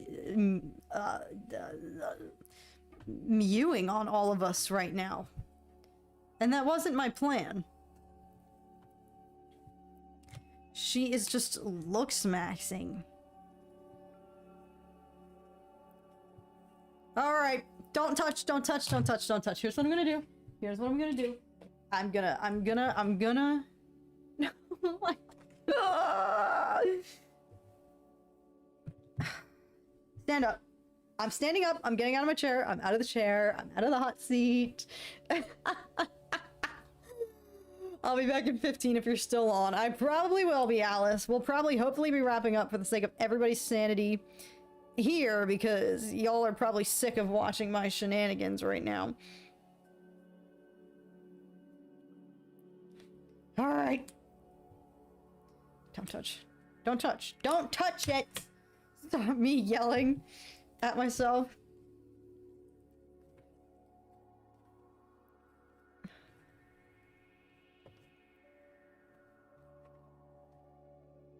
Yeah, she looks too good. I don't know what to do to uglify here to make her look a little bit more chopped. Because I remedied all of the anatomical... Well, I probably didn't remedy all of them. Y'all, if you could see my desk right now.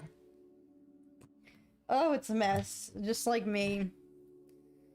But we attempted to adjust some of the face things that were not looking right.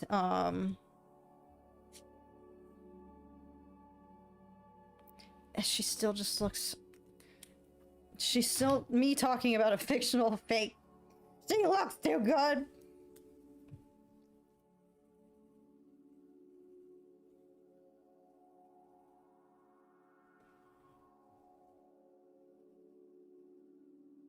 Does she?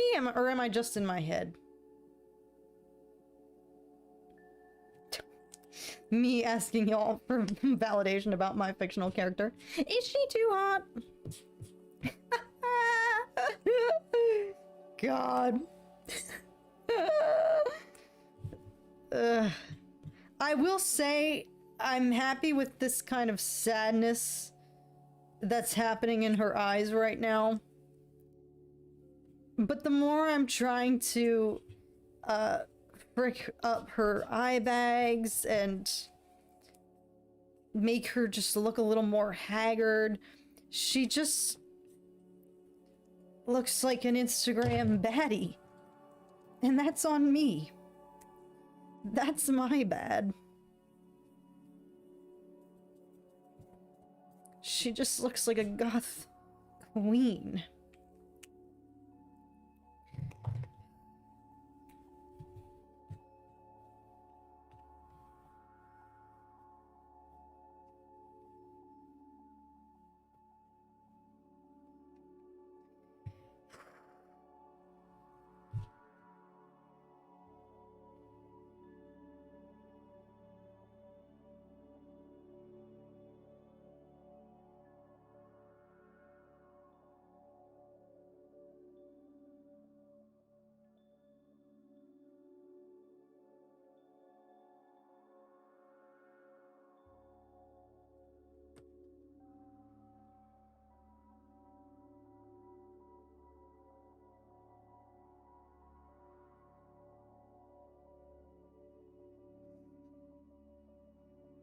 My spidey senses are like, more! More! Oh, God. Your head is taking over. Stop it! Walk away! Oh, goodness. All right.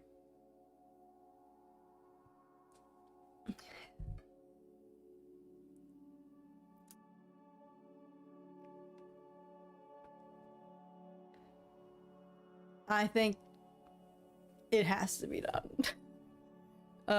She's been done, and I have just continued to put her through the ringer. But I think it's official. That's the true angle. Y'all have been looking at her a little lopsided. There she is in her proper proportions, kind of.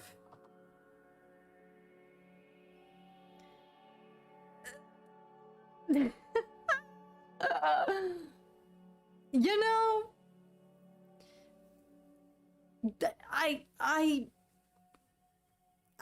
don't hate it. I'm just struck by how it is not what I thought was gonna happen here today. And that's okay. It is what it is. She looks rough. That was the goal. Her scar is deeper than Anakin's. That was also the goal. She was better 1 hour ago. I agree, Mercurian. The problem was, an hour ago, she looked underdeveloped compared to my other sketches of her. But now she looks... I don't know. I like the eyes. Thank you, Jason. There were a lot of lessons here today because I need to figure out what medium I want to do my actual final project in. And so today I learned I'm not going to replicate any of what the frick transpired in this room today. I have the biggest mess to clean up. If y'all could see my desk, I just played Red Dead 2 and got attacked by a bear, and she looks like she went through that. I'm glad. Listen, I think I made her still a little... Alright, don't judge me. I have to just fix something anatomical. This is purely cosmetic surgery. Like, some of her... in the chaos of all of that, a lot of her proportions got kind of strange, and that's my fault, but it's fine. Okay. Her face was still really wide over here.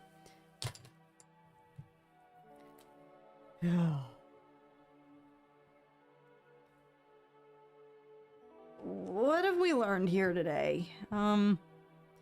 I can't be trusted. I can't be left to my own devices. And I'm not gonna repeat anything that transpired here today. So, you know, first step one, doing the watercolor. frick that. That was a mistake from the start, and I do regret that because it was kind of just bad vibes. The marker, I should have just gone right in with the gouache. I toiled with the marker for too long that I should have just committed to that and stayed with it. Instead, I knew I wanted to use the gouache to kind of like tighten things up. But it just...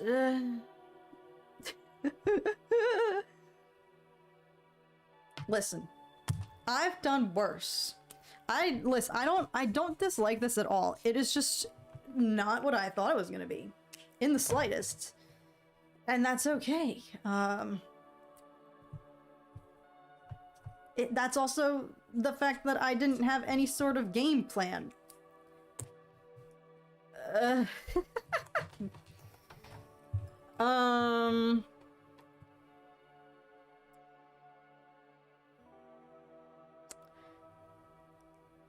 In a way, I think she has Anakin's eyes on Mustafar. That's a good... Thank you, Sean. I take that as a compliment. I must be a sucker for lounge ambient music. You know what's crazy? Y'all, it's just the same song on loop. But I think the song is like 40 minutes long. You know what? Thank you, Bird Church. I want to know her story and what she's gonna do next, so the look works for me. That's amazing. I needed to hear that because that's what I'm really going for, because I don't want it to look like just a portrait. I want it to look like a character that has some sort of backstory that would be intriguing, that would make you want to play a video game with her at the helm. So if I achieved that, that was my ultimate goal of like, how can I create a narrative in just her portrait? And like I said, this will just be one of many other pieces we're gonna do dedicated to her, but I learned what the frick I'm not gonna do next time. So I'm just really sorry I had to subject you all to that learning process. I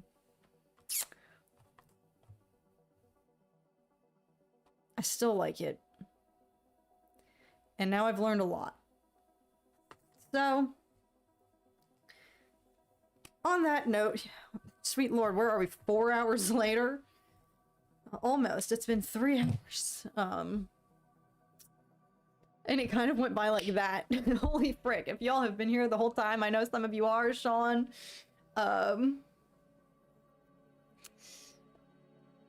She looks fine. Thank you, Mercurian. I'm done now. That was it. That was the last bit. I'm done. I have to be. So yeah.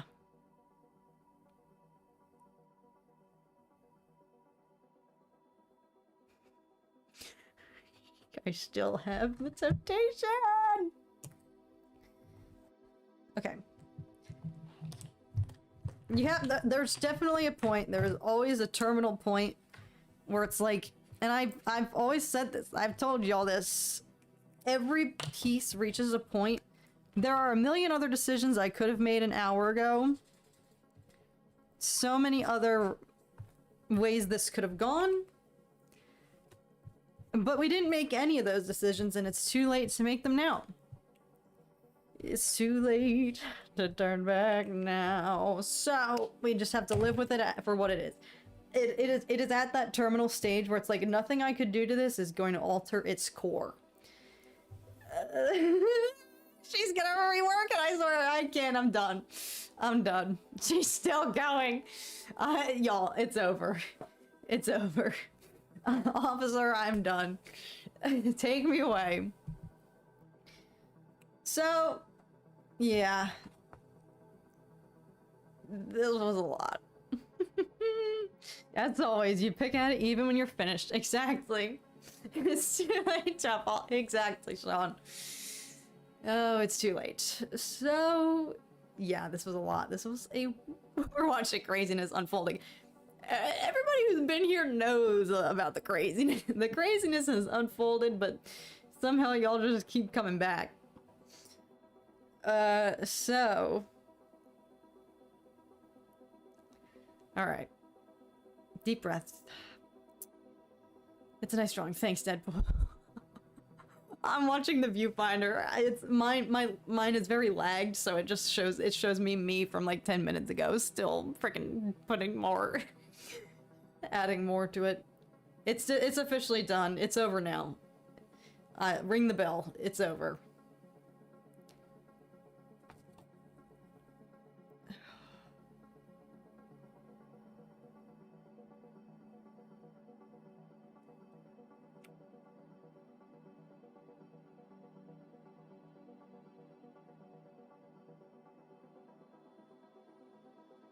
Ugh.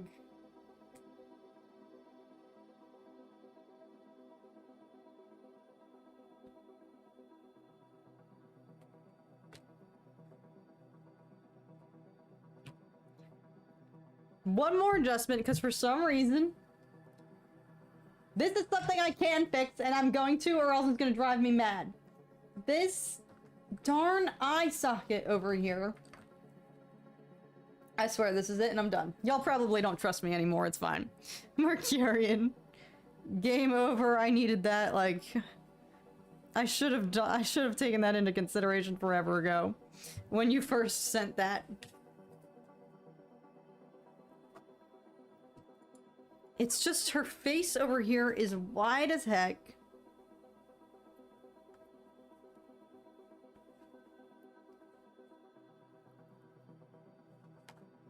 Alright.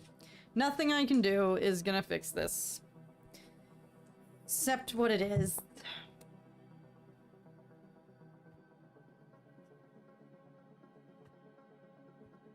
Alright, okay. I rest my case. Ladies and gentlemen of the jury, it's over. Silence of blaring. Ma'am, step away from the brush. Oh, God. I love that you guys hold me accountable. Well...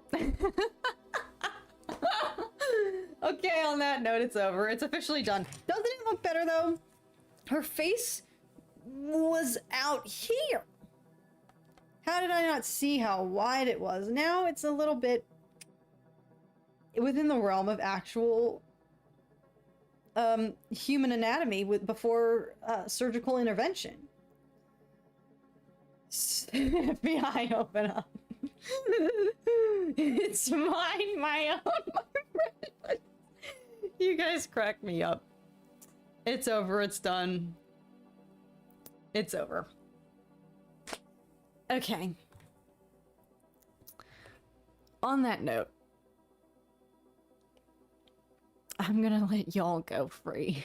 I've spent long enough torturing you all with ambient music in the background. Kind of a little bit of counterproductive there, but...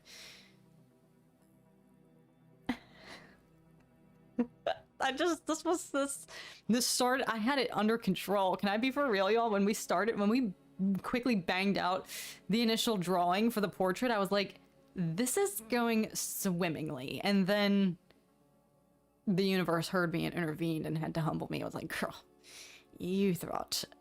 So, it's okay. I don't hate what happened. It's just really not what I was expecting. And that's all right. So, on that note, sorry to torture you all for 3 hours, 3.5 now at this point, but I really do appreciate it. I'm still always going to be in shock perpetually, in perpetuity, that you guys enjoy these streams. They're relaxing until they're not, until I go off the rails and start to lose it a little bit, so... I just didn't foresee that happening at the rate that it did today, but thank you for putting up with me in spite of that and riding this wave with me. I appreciate it, and I couldn't do it without...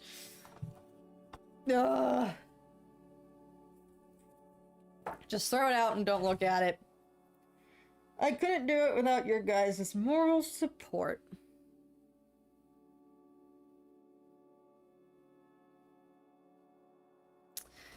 And you're yelling at me through the ether. So, thank you guys so very much for watching. I'm gonna go.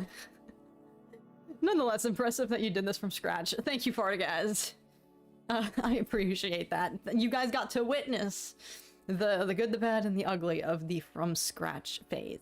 Don't throw it out. I won't, y'all. I need this for my project. Thank you for being here, Bew. Thank you all so much. Ciao for now. And thank you, Mercurian, for your very generous, for not only your membership, but your super chats and your encouragement. It looks good for what you're going for. Thanks, Patrick. Thank you. It could have been worse, John. Yup. So now I know what not to do next time. So stay tuned, y'all, because the next few painting streams from here on out are going to be more of this, more of her character. I'm going to be doing this all over again, but with the other guy. So maybe we can troubleshoot. Oh god, that's going to be even worse. So if y'all aren't sick of me already, stay tuned for all that. Okay. I'm gonna let you guys go. File it away. Exactly, Stanley's. This was a learning lesson. This will be useful for what not to do next time. So, next time we gather here, hopefully I will get my shits together. But until then, thank you guys so very much for joining. For this chaotic, unintentionally chaotic paint/drawing stream. I'm glad to be back with them and just grateful that you guys are still rocking with them in spite of my chaotic energy. These really do reveal another side of me that that is normally unseen to the public. So thanks for rocking with me in spite of that. And I hope you guys have a great rest of your day, night, morning, evening, 3 a.m. wherever you may be. Yeah, I couldn't have done it without you. And you guys heckling me to get out of my own head. So thank you for always having my back. And for your support. You guys know I appreciate, I really do appreciate the moral and technical support. So whether you are a fellow artist or not, I genuinely value your opinions. So alright, that's it. I'm gonna go and walk out of this room because I can't be in here any longer. Or I'll self-sabotage. And I gotta clean up this mess, but that is a problem for future Cat. So on that note, I hope you guys have a great rest of your day, night, morning, evening, 3 a.m., wherever you may be. Thank you so very much for watching. I hope you're doing so well as always, and I'll see you guys again very, very soon. I just can't believe I just put you guys through the ringer and now I'm like, peace, bye! But on that note, peace out and bye. Oh god. Thanks, guys.